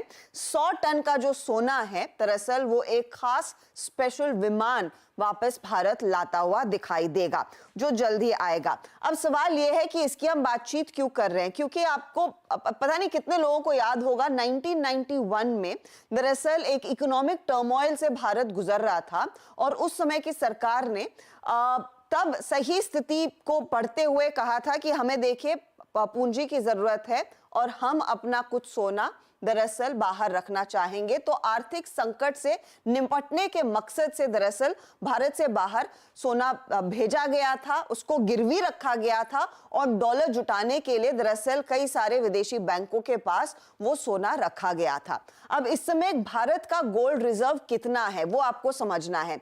822 टन का कुल सोने का रिजर्व भारत का एग्जिस्टिंग टाइम्स में है। इसमें से करीब 100 टन आरबीआई के पास है, 414 टन दरअसल विदेश में है, बैंक ऑफ इंग्लैंड में है या दूसरे बैंकों के पास है। साथ ही साथ नोट छापने के लिए जो एक बैकिंग होती है, जो रिजर्व रखा जाता है, उन एंटिटीज के पास करीब 308 टन सोना है। कुल मिलाकर वो 822 टन सोना भारत के रिजर्व में है। लेकिन एक चीज आप ध्यान रखिएगा कि पिछले 2 सालों में, पिछले 2 फाइनेंशियल ईयर्स में भारत ने अपने सोने का रिजर्व बढ़ाने पर भी जोर दिया है। 22-23 में करीब 34 टन सोने की खरीदारी की गई थी, और साथ ही साथ पिछले वित्त वर्ष यानी कि FY24 में 27.7 टन सोना अतिरिक्त खरीदा गया था। अब गोल्ड रिजर्व्स के लिहाज से आप ध्यान रखिएगा, अमेरिका के पास सबसे ज्यादा गोल्ड रिजर्व है करीब 8,134 टन का, उसके बाद जर्मनी आता है 3,352 टन में, इटली के पास 2400 टन से ज्यादा का सोना है, फ्रांस, रूस, और आखिर में भारत की भी बारी आती है। तो भारत दुनिया के टॉप 10 देशों में है जिसके पास सबसे ज्यादा सोने का रिजर्व है, और हम 9वें नंबर पर हैं करीब 822 टन के सोने के साथ। लेकिन यहां पर क्रक्स ऑफ द मैटर यही है कि बड़े पैमाने पर अब सरकार को लगता है कि इस समय हमें अपने रिजर्व्स अपने पास कुछ रखने चाहिए, इसीलिए यह बड़ा फैसला लिया गया। 100 टन आने का फैसला हो चुका है, और अगले कुछ महीनों में हम और 100 टन वापस भारत आता देखेंगे। बिल्कुल, तो ये एक बोल्ड फैसला आरबीआई का। हर्षिता, थैंक यू इस खबरों को एक्सप्लेन करने के लिए। मीनवाइल मार्केट में वॉलेटिलिटी तो है खैर काफ़ी अभी भी, जैसे मैं कह रहा था अभी 330 से पहले 3-4 स्विंग और प्ले आउट होंगी, और आज तो मुझे लग रहा है कि कोई बिटवीन 3 to 330 भी 3-4 अलग स्विंग्स हो जाएंगी क्योंकि भले आज सेंसेक्स की एक्सपायरी है, लेकिन फिर भी 3-4 स्विंग पॉसिबल होंगे। मुझे लग रहा है कि नॉर्मली क्या होता है 3 बजे एक लास्ट मूव आता है, उसके बाद मार्केट नहीं मूव करता, लेकिन आज 3 बजे भी पॉसिबल है, 3:15 बजे भी पॉसिबल है, 3-4 मूव पॉसिबल है। अच्छा, 3 बजे MSCI की भी एडजस्टमेंट हो रही है, उससे भी $2 बिलियन आना है, तो उसमें कुछ स्टॉक्स हैं जो रेडार पर रहेंगे, तो वो भी स्टॉक्स पर फोकस रहेगा। तो काफ़ी चीज़ें हैं जिन पर आज आपको फोकस करना है। चलिए कुछ और स्टॉक्स देख लेते हैं। एक बार आइडिया देख लीजिए, आज पहला स्टॉक आपने मार्क किया था ना, वही वोडाफोन आइडिया। हाँ 1540 पर, 1540 आई थिंक सुबह भी 1540 तक गया था, वहाँ से स्लिप हुआ था। इनफैक्ट राजेश जी, बहुत लोग इसको एक ऑप्शन ट्रेड की तरह ले रहे हैं कि जाने को 4 रुपये 11 रुपये जहाँ पर FPO आया, और आने को शायद ही मल्टी बैगर बन सकता है। आपका क्या व्यू होगा? मैं भी इसी व्यू को सपोर्ट करता हूँ। बहुत रिस्की ट्रेड के तरीके से एक छोटा पोर्शन पोर्टफोलियो का इसमें रखा जा सकता है, और आपने सही कहा, जाने में 4-5 रुपए, आने में ये ऊपर कहीं भी जा सकता है। कुछ चेंजेस आए हैं कंपनी में, जैसे थोड़े दिन पहले इन्होंने 18,000 करोड़ के आसपास का FPO किया, फिर 2,2100 करोड़ रुपया प्रमोटर ने अपने ओरियन करके एक सब्सिडरी है उसके द्वारा डाले, और अब 5G रोल आउट की भी बातें कर रहे हैं। दिक्कत ये है कि आरपूज जो है इनके बहुत कम है, 144-145 रुपए के आसपास के आरपूज हैं, जबकि दूसरे प्लेयर्स के अच्छे खासे आरपूज है। लेकिन हमारा भी और पूरे बाजार का भी ये मानना है कि इलेक्शन के बाद हो सकता है एक बड़ा जंप टैरिफ में देखा जाए, जिससे आरपीओ में थोड़े सुधार होते हुए नजर आएंगे। ड्यूज अभी भी इनके 2 लाख करोड़ के आसपास खड़े हैं। कुछ सरकारी ड्यूज हैं, वहां पर नजरें लगी हुई हैं किस तरीके से वो कन्वर्ट होंगे, लेकिन पहले से हालात बेहतर हैं और मुझे लगता है कि कोई थोड़ा रिस्क ले सकता हो तो अपने पोर्टफोलियो का एक छोटा पोर्शन इसमें रख सकता है। वोडाफोन आइडिया और एक्चुअली वीरू, आज का जो मूव है वोडाफोन आइडिया में मेरे ख्याल से बहुत ज़्यादा ओपन इंटरेस्ट बिल्डअप नहीं हुआ है, तो बैन में शायद ना जाएगी स्टॉक। नॉर्मली फर्स्ट डे पे चला जाता है बैन में, आज शायद ना जाए। चलिए एक काम करते हैं, अब लोकसभा चुनाव से पहले की इस वॉलेटिलिटी में फंड मैनेजर्स क्या कर रहे हैं और आपको क्या करना चाहिए। मार्केट वॉइसेस में हमारे साथ कोटक महिंद्रा एएमसी के CIO इक्विटी हर्षा उपाध्याय जुड़े हैं। हर्षा जी, गुड आफ्टरनून। ये साल में एक वो फेज़ आता है जिसमें बड़े से बड़ा फंड मैनेजर और छोटे से छोटा ट्रेडर कुछ ना कुछ तो नर्वस हो जाता है कि क्या होगा मार्केट में। आई एम श्योर वही हालत आपकी भी होगी इस समय, लेकिन इसको अप्रोच कैसे करें इस वॉलेटिलिटी को? गुड आफ्टरनून अनुज। अगर आप मार्केट को अगले 2-3 ट्रेडिंग सेशंस के हिसाब से देख रहे हैं या शॉर्ट टर्म के हिसाब से देख रहे हैं तो जरूर ये इवेंट्स बहुत मायने रखते हैं। तो मेरे हिसाब से जो भी ट्रेडर्स हैं, शॉर्ट टर्म ट्रेडर्स, उनके लिए तो बहुत ही एक तरफ से क्रिटिकल फ्यू ट्रेडिंग सेशंस बोल सकते हैं। लेकिन अगर आप लॉन्ग टर्म इन्वेस्टर हैं, शायद ही आपको दिखाई देगा। अगर आप 20-30 साल का अगर चार्ट निकाल के देखते हैं, 2004 में तो मार्केट में एक बहुत बड़ा सर्किट भी लगा था, 2009 में बहुत वोलेटिलिटी था, अगर इलेक्शन के नतीजे जिस दिन आए उस दिन। लेकिन अब अगर आपको 20 साल 30 साल का अगर चार्ट देखते हैं तो वो नजर भी नहीं आए। बोलने का यही मतलब है कि अगर आप लॉन्ग टर्म इन्वेस्टर है, शायद ये वोलेटिलिटी आपको पता भी नहीं चलेगा, या वोलेटिलिटी है तो शायद प्रोफेशनल मैनेजर्स उसको यूटिलाइज करके थोड़ा बहुत अल्फा भी क्रिएट कर सकते हैं। लेकिन अगर आप शॉर्ट टर्म ट्रेडिंग के बारे में सोच रहे हैं तो जरूर एक इम्पोर्टेंट सिचुएशन है, तो आपको थोड़ा रिस्क टॉलरेंस समझ के फिर आगे बढ़ना चाहिए। हाँ, हम कहते तो हैं कि शॉर्ट टर्म ट्रेड के लिहाज से, लेकिन बड़े से बड़ा फंड मैनेजर अपने आप को पोजीशन करता है इलेक्शन से पहले भी। सवाल यही है कि इस समय फिर रिजल्ट और नंबर का गणित जो भी आए, सेफ्टी किस में है और लॉन्ग टर्म निवेशक फिर कहां पर अपने पैसे को बढ़ता देखेगा, उस लिहाज से आपके लिए वो टॉप प्रेफरेंस कहां है? एक ऐसा सेक्टर जो शायद रैली को कंटिन्यू करने की पूरी क्षमता रखता है, या फिर अगर यहां से मार्केट करेक्ट भी हो जाए, जो आपके पैसे को बनाए रखेगा? हमें लगता है अगर आप वैल्यूएशन के हिसाब से देखते हैं तो large cap private sector banks में बहुत सेफ्टी है। रिलेटिवली एक ऐसा स्पेस है जहाँ पे वैल्यूएशंस ऊपर छोड़िए एकदम जो 2019-20 का वैल्यूएशंस में भी नहीं है, वहां से भी नीचे के लेवल पे। तो पोर्टफोलियो में जरूर एक तरफ से इस सेगमेंट से स्टेबिलिटी आता है। उसके अलावा हमें लगता है कि एफएमसीजी और फार्मा सेक्टर्स में भी काफी कुछ डिफेंसिव बायस है और आज के दिन में वहां पे भी थोड़ा बहुत निवेश होना चाहिए।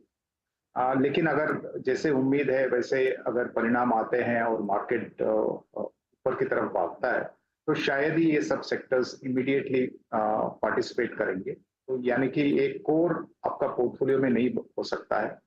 कोर पोर्टफोलियो तो अभी भी हमारे हिसाब से डोमेस्टिक साइक्लिकल्स जैसे कि ऑटो कंपोनेंट्स हो गया, इंडस्ट्रियल्स हो गया, और जहां पे भी पॉलिसी का एक तरफ से बेनिफिशियरीज रहेंगे तो उन्हीं पे ज्यादा फोकस रखना चाहिए। लेकिन पोर्टफोलियो का स्टेबिलिटी को अगर नजर रखना है तो हमारे हिसाब से प्राइवेट सेक्टर बैंकिंग, फार्मा और एफएमसीजी में वो स्टेबिलिटी मिल सकती है। अच्छा हर्षा जी, बहुत सारी नंबर इक्वेशंस जो हैं बाजार में घूम रही हैं, कोई 400, कोई 360, कोई 310। मेरा मानना ये है कि मान लीजिए इतने स्ट्रॉन्ग नंबर्स ना आए, बट एटलीस्ट ऐसे नंबर्स हों जिससे सरकार गठित हो सके, एनडीए की ही, और उन नंबर्स एटलीस्ट इतने नंबर हो कि नीतिगत फैसले लेने में कोई दिक्कत ना हो। अगर ऐसे हालात में कोई डिप आता है तो वाकई क्या इन्वेस्टर्स को अप्रोच करना चाहिए, क्योंकि उसके बाद जो इवेंट्स खड़े हैं लाइक बजट आपका, स्पेशली आरबीआई के इस डिविडेंड के बाद सरकार की स्पेंडिंग पावर काफ़ी स्ट्रॉन्ग है। ऐसे सर्कमस्टेंसेस में अगर मान लीजिए 500-700 पॉइंट निफ्टी या फिर बाजार शट भी होता है तो आपकी अप्रोच क्या होगी? देखिए, अगर आप इकोनॉमिक फंडामेंटल्स देखते हैं या कॉर्पोरेट फंडामेंटल्स को देखते हैं, कोई भी ऐसे बड़े नेगेटिव नजर नहीं आ रहा है आज के दिन। जैसे कि आपने जिक्र किया, आरबीआई का जो एक्स्ट्रा डिविडेंड जो एक्सपेक्टेशंस है, जो एक्स्ट्रा डिविडेंड गया है, उससे भी एक तरफ से फिस्कल डेफिसिट पे काफी असर पड़ेगा, और वहां पे गवर्नमेंट का जो स्पेंडिंग रहेगा उस पे एक तरफ से फ्लेक्सिबिलिटी मिल जाएगा। तो हमें लगता है कि अगर एक रीजनेबल स्ट्रेंथ गवर्नमेंट का रहेगा, तो जो नीति है वो कंटिन्यू होंगे, और उस हिसाब से जो भी सेक्टर्स एक तरफ से पॉलिसी पुश मिल रहा है पिछले कुछ सालों से, तो वही सब सेक्टर्स में और अधिक प्रमाण से पॉलिसी पुश और इनिशिएटिव रहेगा। यानी कि अफोर्डेबल हाउसिंग हो गया, डिफेंस, रेलवेज, डोमेस्टिक मैन्युफैक्चरिंग, इस सब क्षेत्रों में हमें लगता है कि एक तरफ से कंटिन्यूएशन रहेगा पॉलिसी। तो यहाँ पे सब नजर रखना चाहिए। ओके अच्छा, हर्षा एक और चीज़ पूछनी थी मुझे, आईटी में अब क्या व्यू बन रहा है? क्योंकि अभी यूएस में वापस थोड़ी सी इलेक्शन को लेकर काफ़ी वॉलेटिलिटी होगी, प्लस बॉन्ड यील्ड वहाँ पर ऊपर आ रही हैं, फेड के ऑफिशियल्स कह रहे हैं कि नहीं अभी तो रेट कट नहीं हो पाएगा। ऐसे में आईटी में क्या करें? देखिए अनुज, रेट कट का तो कोई ज्यादा उम्मीद नहीं है। अगर होगा भी तो शायद एक रेट कट हो सकता है, वो भी शायद बिल्कुल जो 2024 के एंड के समय पे। तो उस हिसाब से वैल्यूएशन रीरेटिंग जो लोग सोच रहे थे कि इंटरेस्ट रेट कट की वजह से होगा जो हाई ग्रोथ कंपनीज में, वो शायद ही होगा। और अगर आप शॉर्ट टर्म बिजनेस मोमेंटम को देखते हैं आईटी सेक्टर में, वो भी कुछ खास पॉजिटिव नहीं नजर आ रहा है। तो ओवरऑल अगर आप अर्निंग्स ग्रोथ ट्रेजेक्टरी देखते हैं आईटी सेक्टर का, तो यहाँ पे आपको मार्केट एवरेज अर्निंग्स ग्रोथ से भी कम रेट पे अर्निंग्स ग्रोथ का ट्रेजेक्टरी दिखाई देगा, और हिस्टोरिकल ट्रेंड ग्रोथ लेवल से भी शायद थोड़ा सा कम मिले। तो उस हिसाब से हमें नहीं लगता है कि एक आउट परफॉर्मिंग सेक्टर जैसा आईटी सेक्टर उभर के नहीं आ सकता है अभी इमीडिएटली। लेकिन जैसे हमने जिक्र किया, private sector banks, pharma, FMCG, उसी हिसाब से ये थोड़ा बहुत स्टेबिलिटी आपके पोर्टफोलियो में जरूर दे सकता है। लेकिन वहां पे भी हमें लगता है कि बैंक्स और फार्मा और एफएमसीजी शायद थोड़ा बहुत अपसाइड में भी पार्टिसिपेट कर सकते हैं, लेकिन आईटी में वो उम्मीद एटलीस्ट हमारे म्यूचुअल फंड में हम रख नहीं रहे हैं। हमारा पोजीशनिंग अभी भी अंडरवेट पोजीशनिंग। अच्छा, जब आप पहले वो रिफॉर्म कंटिन्यूएशन और पॉलिसी इंटैक्ट रहने की बात कर रहे थे और उसको और मजबूत करने की बात कर रहे थे, उसमें फिर सवाल ये आता है कि सरकारी कंपनियों में आगे कितना फायदा आएगा। एंड सरकारी कंपनियों में स्पेसिफिकली दो क्षेत्र, एक डिफेंस, दूसरा रेलवेज, क्योंकि दोनों ही पॉकेट्स में हमने देखा है आत्मनिर्भर भारत का जो मिशन मोदी सरकार ने लिया अपने सेकंड कार्यकाल में, वो दिख रहा है रिजल्ट्स जिस तरह से आ रहे हैं, जिस तरह की ऑर्डर बुक्स स्पेशली डिफेंस कंपनियों की उभर कर आई है। और ऑफ कोर्स रेलवेज में भी हमने देखा है वंदे भारत और जो दूसरे बाकी इनिशिएटिव्स लिए गए थे। लेकिन सवाल ये है कि करंट वैल्यूएशंस पर क्या नया पैसा इसमें लगेगा, और जिनके पोर्टफोलियो में है इस समय, जैसे आप जैसे फंड मैनेजर्स अगर हो, क्या आप लोगों ने वैसे के वैसे रखे हैं स्टॉक्स को या फिर कुछ मुनाफा वसूली भी की है बीच में? बिल्कुल, हमारे जो पोजीशनिंग है वो मोरलेस जो पहले 1 महीने पहले या 2 महीने पहले जो था, अभी भी उसी हिसाब से थोड़ा बहुत इधर उधर प्रॉफिट बुकिंग हुआ रहेगा, या 1-2 स्टॉक्स में थोड़ा वेट्स इंक्रीज हुए होंगे, लेकिन सिग्निफिकेंट चेंजेस तो हमने नहीं किया, क्योंकि हमारा ये पॉलिसी भी है, इन्वेस्टमेंट फिलोसफी भी है कि इवेंट से पहले कोई हम बड़े कॉल नहीं लेते हैं, क्योंकि इवेंट्स का कोई हमारे पास ज्यादातर एक्सपेक्ट करने का या प्रिडिक्ट करने का एक तरफ से मुश्किल हो जाता है। लेकिन अगर आप long term runway for growth देखते हैं, डिफेंस मैन्युफैक्चरिंग के लिए हो जाए या रेलवेज के लिए हो जाए, दोनों के लिए एकदम जबरदस्त लॉन्ग टर्म ग्रोथ दिखाई दे रहा है। पहले तो डिफेंस में ऐसा था कि जहाँ पे इंडियन ऑर्डर्स ही बहुत कम आते थे, क्योंकि हम एक्सपोर्ट डिपेंडेंट थे, और काफी सारे जो असेंबलिंग होता था वो भी बाहर से होके आता था, या फाइनल गुड्स भी वहीं से आते थे। तो एक तरफ से ग्रोथ रेट बिल्कुल ही एक स्मॉल रेंज में मूव किया करता था।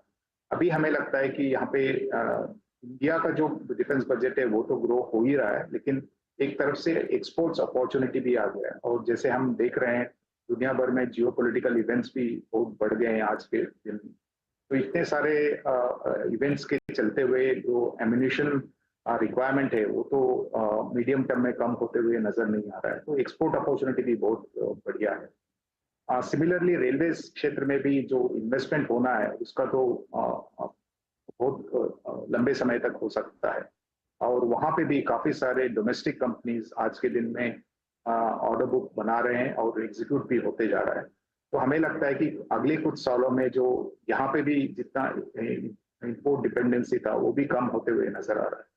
तो दोनों क्षेत्र में एक तरफ से वैल्यूएशन महंगा जरूर है, लेकिन कंप्लीटली एग्जिट नहीं करना चाहिए।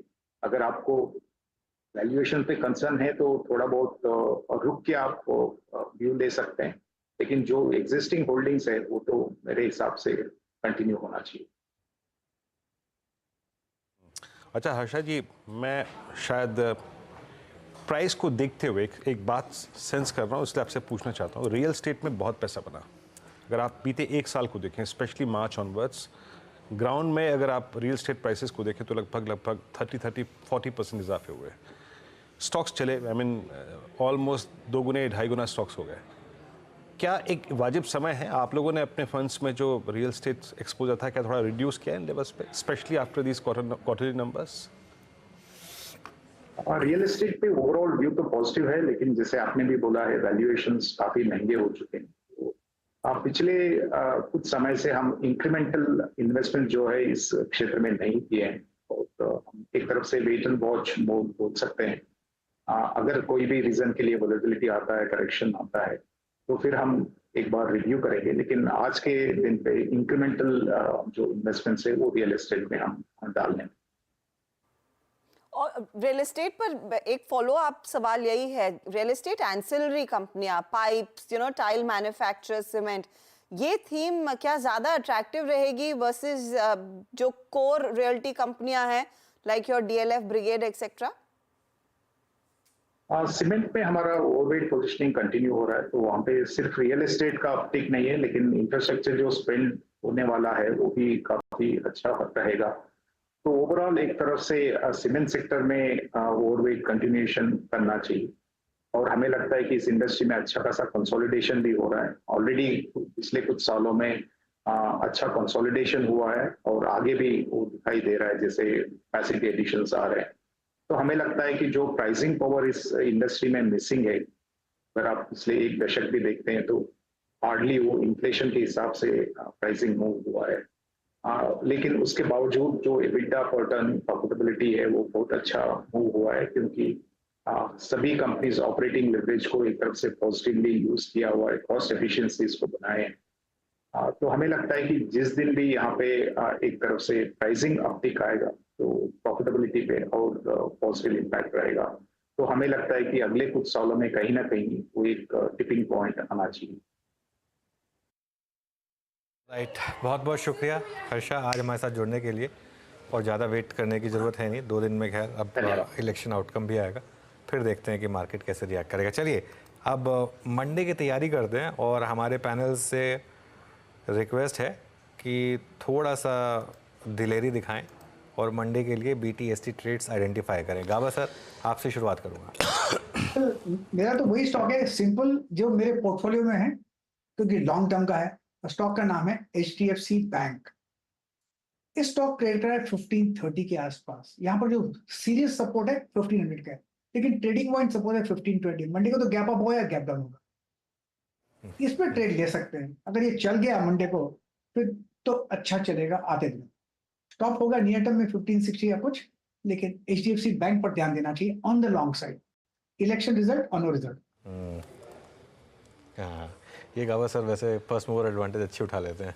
ये चला क्योंकि HDFC बैंक फिर भी सेफ है, मतलब मंडे को कुछ अगर होगा भी तो भी उससे मतलब कुछ बहुत ज़्यादा डरने की जरूरत नहीं है वहाँ पर। हाँ, फिर भी बोल लेते हैं। अच्छा मानस, आप क्या पिक करेंगे? देखिए, एक हेवल्स पे एक ब्रेकआउट देखने को मिल रहा है करीब 5 दिनों के कंसोलिडेशन के बाद। आई थिंक यहाँ पर एक चांस ले सकते हैं। करंट लेवल्स पे आप खरीदारी कर सकते हैं 1890 1890 के स्टॉप लॉस से।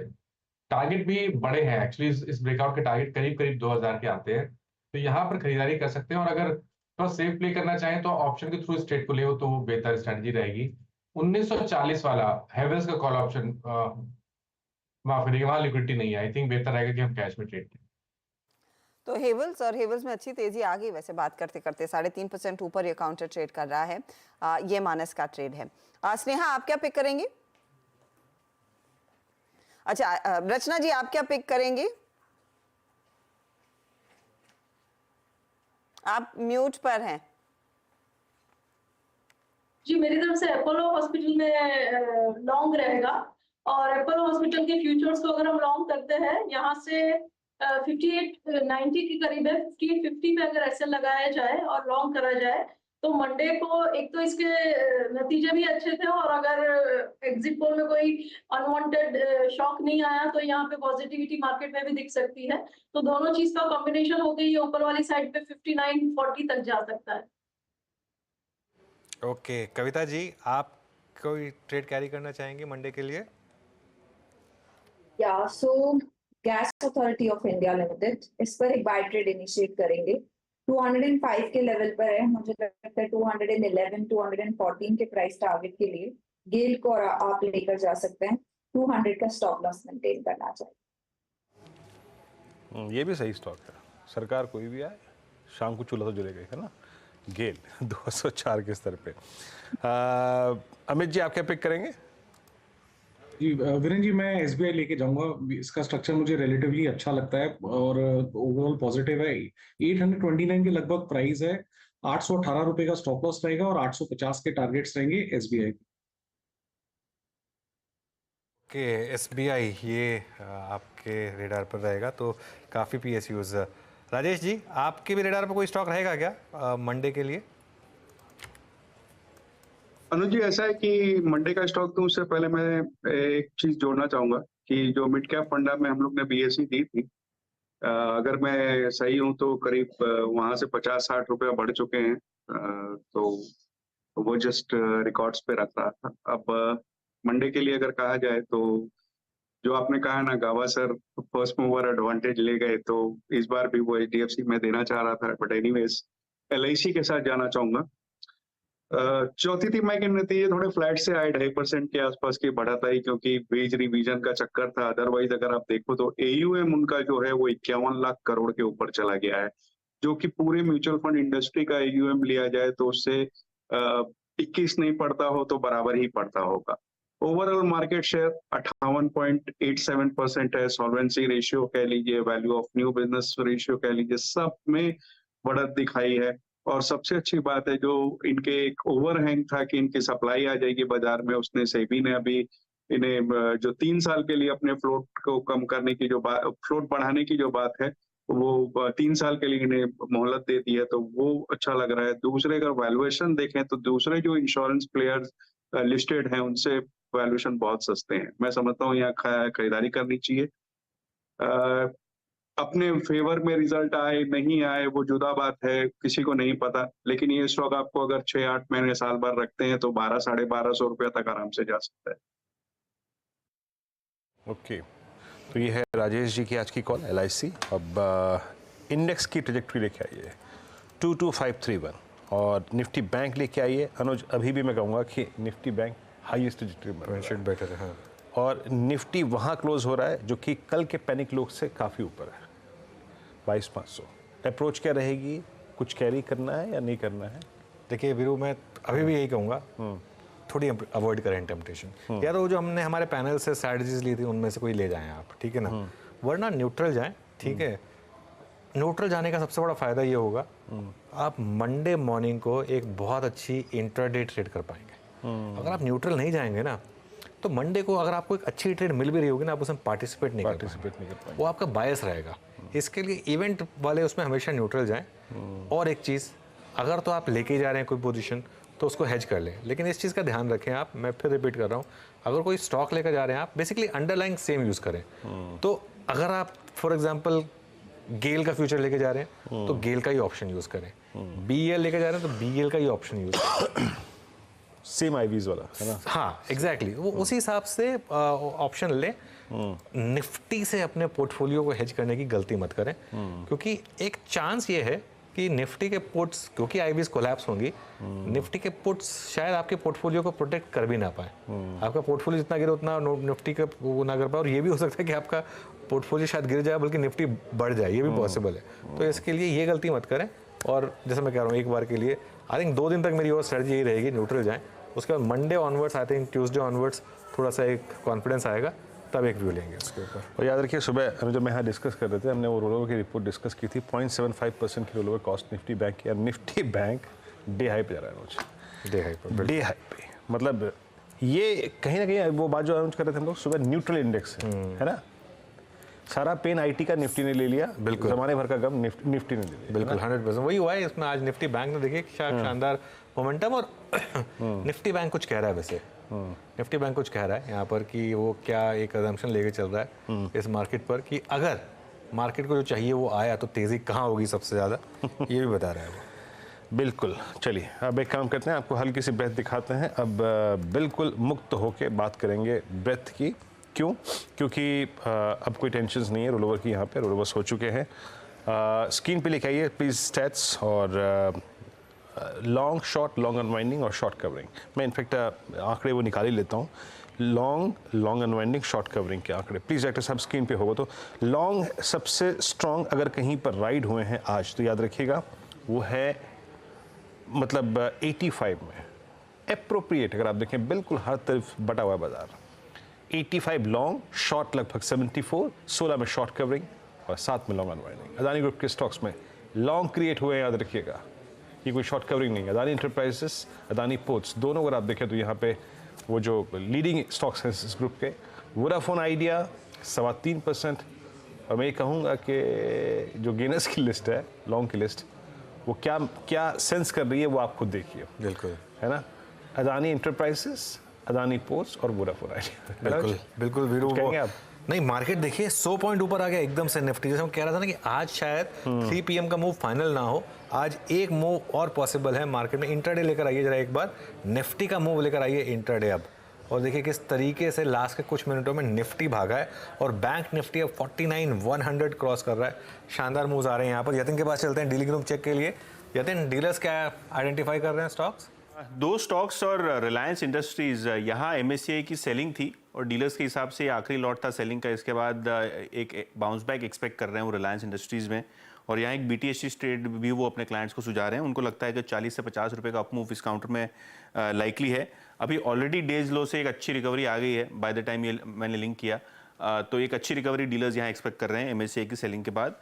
और इसी तरीके से ट्रेंड, ये भी एक स्टॉक है जहाँ डीलर्स मोमेंटम चेज कर रहे हैं। उनको लगता है कि 100 से 150 रुपये का अपसाइड ट्रेंड में होना चाहिए, और यहाँ भी ये लोग थोड़ी बहुत पोजिशनल ट्रेड्स ले रहे हैं। स्टॉक भी थोड़ा बहुत सेफ लग रहा है डीलर्स को इलेक्शन के रिजल्ट्स के मद्देनज़र। तो ट्रेंड और रिलायंस, ये 2 ट्रेड्स डीलर्स आज अपने क्लाइंट्स के साथ डिस्कस कर रहे हैं। ट्रेंड और रिलायंस, बिग बॉयज की बात, और इनफैक्ट रिलायंस आप देखिएगा थोड़ा सा स्ट्रेंथ दिखाता हुआ नजर आया है। आज करीब आधे % तक के गेन्स वहां पर क्लियरली बने हैं। अच्छा, ये हफ्ता बहुत ही दिलचस्प रहा, काफी वॉलेटाइल रहा, और आखिरी मिनट तक देखिए वहां पर काफी बड़े स्विंग्स देखने को मिले हैं। 22,564 के आसपास निफ्टी बैंक देखते ही देखते 390 पॉइंट ऊपर आ गया। इस हफ्ते हमारे साथ 3 जानकारों ने भाग लिया था खिलाड़ी नंबर 1 में, और उनकी तरफ से एक बहुत ही बढ़िया प्ले देखने को मिला है। सबके ट्रेड्स एकदम फैंटास्टिक थे, लेकिन इस पूरे उतार चढ़ाव में कोई जीतता है, कोई पीछे रह जाता है। अमोल ने एक बहुत तगड़ी बाजी मार ली। 7.28% के रिटर्न्स इनके हुई, 4.46% के रिटर्न्स पर पंकज रांदेर और 4% के रिटर्न्स लक्ष्मीकांत शुक्ला ने कमा कर दिए हैं। लेकिन कुल मिलाकर एक शानदार हफ्ता रहा है। अगर आपने यही रिटर्न्स कैलकुलेट किए तो आसानी से आपने 15% इन जानकारों के जरिए कमा लिए हों। अमोल, कॉन्ग्रेचुलेशंस, काफ़ी इंटरेस्टिंग ट्रेड्स और कई तो कमाल के ट्रेड्स साबित हुए हैं। पहले बताइए, अब अपनी पोजीशन को अगले हफ्ते के लिए कैसे आप रख के जा रहे हैं? एब्सोल्युटली न्यूट्रल जा रहे हैं या फिर कुछ कैरी कर रहे हैं? आई थिंक अगला हफ्ता इंटरेस्टिंग रहेगा। तो आई थिंक जो सेफ बेट है, जैसे पूना वाला एक करेक्शन पूरा कर चुका है, या कैस्ट्रॉल था, वो एक अच्छे फॉर्मेशंस में, उसको कैरी करना चाहूंगा। बट लार्जली फोकस यही रहेगा जो गुड क्वालिटी स्टॉक्स है उसी को कैरी किया जाए। और इंडेक्स पर क्या पर्सपेक्टिव है? कोई खास लेवल जो आप सोमवार के लिए सोच कर जाएंगे या कोई पोजीशन लेकर जाएंगे? आई थिंक 22,700 एक इमीडिएट ट्रिगर लेवल रहेगा इंडेक्स के लिए। अगर वो क्रॉस कर देते हैं तो मोमेंटम और बढ़ेगा पॉजिटिव साइड्स पे, और नीचे की तरफ अगर इनकेस ड्रॉप आता है तो आई थिंक 22,350 एक अहम लेवल का काम करेगा आने वाले दिनों के लिए। ओके, तो थोड़ा सा कॉन्फिडेंस है, 22,700 पर नजरें, 22,300 तो आज संभल गया नीचे की तरफ, लेकिन आज जिस तरह की क्लोजिंग आ रही है अनुज, जो सुबह और पिछले 2 ट्रेडिंग सेशंस का पैनिक था, उसके सामने तो एक अच्छा रिवॉर्ड ही है। हर्षिता, एक चीज़ है, मार्केट जहाँ पर क्लोज हो रही है ये कुछ कह रही है आपको, और जैसे वीरू की वो ब्रेड थी वो भी कुछ आपको बता रही है, जिस तरीके के स्टॉक्स DI पर बंद हो रहे हैं। अदानी एंटरप्राइजेस हाईएस्ट पॉइंट पर बंद हो रहा है। मेरे ख्याल से सबसे बड़ा साइन तो वही है, 7% ऊपर ये स्टॉक इस समय एकदम highest point of the day पर जाकर बंद हो रहा है, और पूरा का पूरा अदानी ग्रुप रख दीजिए, इनफैक्ट पूरा का पूरा अदानी ग्रुप रख दीजिए। देखिए, मैं कुछ ये नहीं कह रहा हूँ कि इससे मैं इसको कोई रिलेट कर रहा हूँ इससे, वो ट्रेडर माइंडसेट यही होता है ना कि अगर ये गवर्नमेंट कंटिन्यू करेगी तो ये बहुत बड़ा पॉजिटिव होगा। वो ये स्टॉक्स वही बता रहे हैं, अदानी पावर 9%, एंटरप्राइजेस 7%, पोर्ट्स 4%। अगली प्लेट दिखा दीजिए, अदानी एनर्जी सॉल्यूशंस 2%। अगली प्लेट देखिए आप इस समय, अदानी टोटल गैस 9%, NDTV 8%। ये एक चीज़ बताइए। दूसरी चीज़ CPSE इंडेक्स, एक बार CPSE इंडेक्स लेकर आइए, उसका इंटरडे चार्ट। अब मैं फिर कह रहा हूँ ये बात कि ये मार्केट एक अजम्पशन लेके जा रहा है। अब एग्जैक्टली यही होगा या नहीं होगा ये नहीं कह सकते, इसके लिए आप ट्रेड अपने हिसाब से कैरी करिएगा। आप ये डे हाई पर बंद हो रहा है। BHEL देखिए आप किस तरीके से डे हाई पर बंद हो रहा है। आप ऑयल मार्केटिंग कंपनीज के स्टॉक्स देखिए, आप SBI देखिए किस तरीके से बंद हो रहा है डे हाई पर। गेल देखिए वीरू, एकदम डे हाई पर बंद हो रहा है। तो स्क्रीन तो कुछ कह रही है, बाकी अब देखते हैं मंडे को क्या होता है। वोडाफोन आइडिया फरवरी के बाद सबसे हाईएस्ट ट्रैजेक्टरी में पहुंच होता हुआ। जी हाँ, तो ये आकलन था अब तक का, और स्क्रीन पे इट्स 22549 और निफ्टी बैंक 49,052। और याद रखिएगा इस वीकली कॉन्ट्रैक्ट के जो सबसे बड़े कॉलाइटर्स का जोन था, आप उसके ऊपर क्लोज हो रहे हैं। That's good. और उसके बाद अगर आप देखें मेटल्स में टाटा स्टील कल के रिवर्सल के बाद आज एक पुल बैक की इसने एक कहानी ड्रॉ, वो ब्रेथ फिर लेके आएंगे डायरेक्टर साहब प्लीज़, क्योंकि मैं उसको पूरा नहीं कर पाया था। हम फर्स्ट स्लाइड से एक निष्कर्ष निकालना शुरू कर रहे थे। आई थिंक बाजार क्या सेंस करने की कोशिश कर रहा है। अदानी ग्रुप के स्टॉक्स आइडिया में और साथ ही साथ NMDC में काफ़ी सब्सटेंशियल लॉन्ग क्रिएट हुए हैं आज। और ये शॉर्ट कवरिंग थी आज टाटा पावर में, टाटा स्टील में। कल के शॉर्ट्स आज कवर हुए आदित्य बिरला कैपिटल में, आदित्य बिरला ग्रुप के स्टॉक्स में अगर आप देखें आज शॉर्ट कवरिंग थी। बैंक ऑफ बड़ौदा में आज शॉर्ट कवरिंग थी। नेक्स्ट स्लाइड में आएगा pressure point, that means shorting और लॉन्ग अनवाइंडिंग। इफ्का लैब एक कंप्लीट रिवर्सल, आई मीन एक बहुत स्ट्रॉन्ग स्टॉक आज हमने क्रैक होते हुए देखा। Berger paints, persistent system, mid cap IT में ज़ायरस लाइफ, चंबल फर्टिलाइजर्स आज बैकफुट पे रहे। मैक्स फाइनेंशियल सर्विसेज में प्रॉफिट बुकिंग हुई, बाटा में प्रॉफिट बुकिंग हुई। कल के स्ट्रॉन्ग मूव के बाद सन TV में, PVR में और IEX में आज प्रॉफिट बुकिंग हुई। एक दो काउंटर्स में रख देता हूँ आपकी स्क्रीन पे। और BHEL 301.35 पे स्ट्रॉन्ग मूव लेके ट्रेड करता हुआ। अदानी ग्रुप के स्टॉक्स में अगर आगे बढ़े हैं तो अंबुजा सीमेंट्स लगभग 2.5% ऊपर 637 पे, अच्छा मूव यहाँ पे है। एक बार चलते चलते विक्स को देखते हैं, विक्स किस ट्रैजेक्टरी में जाके क्लोज हो रहा है। इट्स 24.76। इंट्राडे में आज से लगभग 24 मई को ये इंट्राडे में 26-21 तक गया था, but close on the closing basis ये क्लोज हो रहा है मई 2022 के बाद ऑलमोस्ट सबसे हाईएस्ट क्लस्टर में। तो अब लेट्स सी, आई मीन शुक्र ये जब सोमवार को हम आएंगे और एग्जैक्टली फर्स्ट टेक पे ये क्या करता है, बट 2477 के स्तर पे।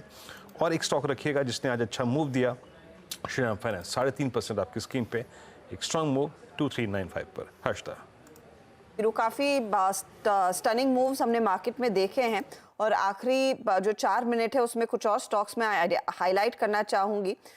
इसमें आप स्पेशली मिड कैप साइड पर देखिए कन्विक्शन के साथ कहां पर पोजीशंस कैरी हुई हैं। NMDC वाला स्टॉक, और इस पर 2-3 दफा रिकमेंडेशन भी हमने सुना है। आज के दिन 3% तक की तेजी, करीब 3-3.5% का OI एडिशन देखने को मिला है। GMR एयरपोर्ट, और ये एक विनिंग आइडिया रहा है पिछले कुछ ट्रेडिंग सेशंस में, 85 के आसपास का क्लोज, 3.5% का इजाफा वहां पर भी। HDFC AMC आपको याद होगा 2 ट्रेडिंग सेशंस में इसकी हालत थोड़ी सी मुनाफा वसूली की तरफ आ रही थी, लेकिन जैसे मौका मिला यहाँ पर हाथों हाथ ट्रेड लिया है और 4% के गेन्स बनते दिखाई दिए हैं। चोला, मुथूट फाइनेंस, ये भी कुछ थीम्स बनी हैं जहां पर हमने देखा है कुछ समीकरण तेजी की तरफ ही बैठते हुए दिखाई दिए हैं। हालांकि आज के दिन कुछ लूजिंग आइडियाज भी रही हैं। बर्जर पेंट्स, इप्का, परसिस्टेंट जैसे काउंटर्स, ट्रेंड जैसे काउंटर्स में हमने देखा है कुछ कुछ मुनाफा वसूली के साथ वो क्लोज आता हुआ दिखाई दिया। लेकिन काफी इंटरेस्टिंग हफ्ता ये पूरा रहा है और साथ ही साथ अगर आप देखिएगा आज का दिन तो और भी स्पेशल उभर कर आ रहा है, क्योंकि जहां पर लगा था कि बीच में हमारी गाड़ी फिर से डीरेल होती दिखाई देगी, वहां से एक अच्छा खासा स्विंग बैक और एक क्लोज जो आ रहा है वो लगभग आ रहा है 22,550 के ऊपर के आसपास, यानी कि 62 अंकों की बढ़त ग्रीन में ये स्क्रीन बंद होती हुई दिखाई देगी। आज के हीरो तो बैंकिंग काउंटर्स और निफ्टी बैंक ये दरअसल इस पूरे हफ्ते का हीरो बना है, क्योंकि यहीं पर सबसे ज्यादा एक्टिविटी एक्शन बनता दिखाई दिया। 350 पॉइंट तक की तेजी इस इंडेक्स ने अपने नाम की है और यहाँ पर दो खास दिग्गज बैंक्स में मेंशन करना चाहूंगी।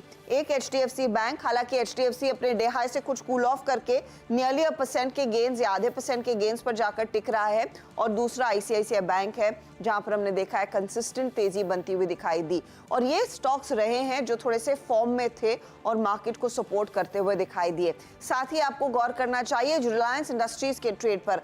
कल तक रिलायंस में ज्यादा कुछ एक्टिविटी नहीं थी, इनफैक्ट रिलायंस 1% नीचे जाकर टिका था। आज रिलायंस संभला है, इसने तेजी में इतना बड़ा पार्टिसिपेशन नहीं दिखाया होगा, लेकिन रिलायंस का संभलना ही काफी होता है इंडेक्स के लिए कभी कभी, और 28, 57, 58 के आसपास वहां पर क्लोज बनता दिखाई दे रहा है।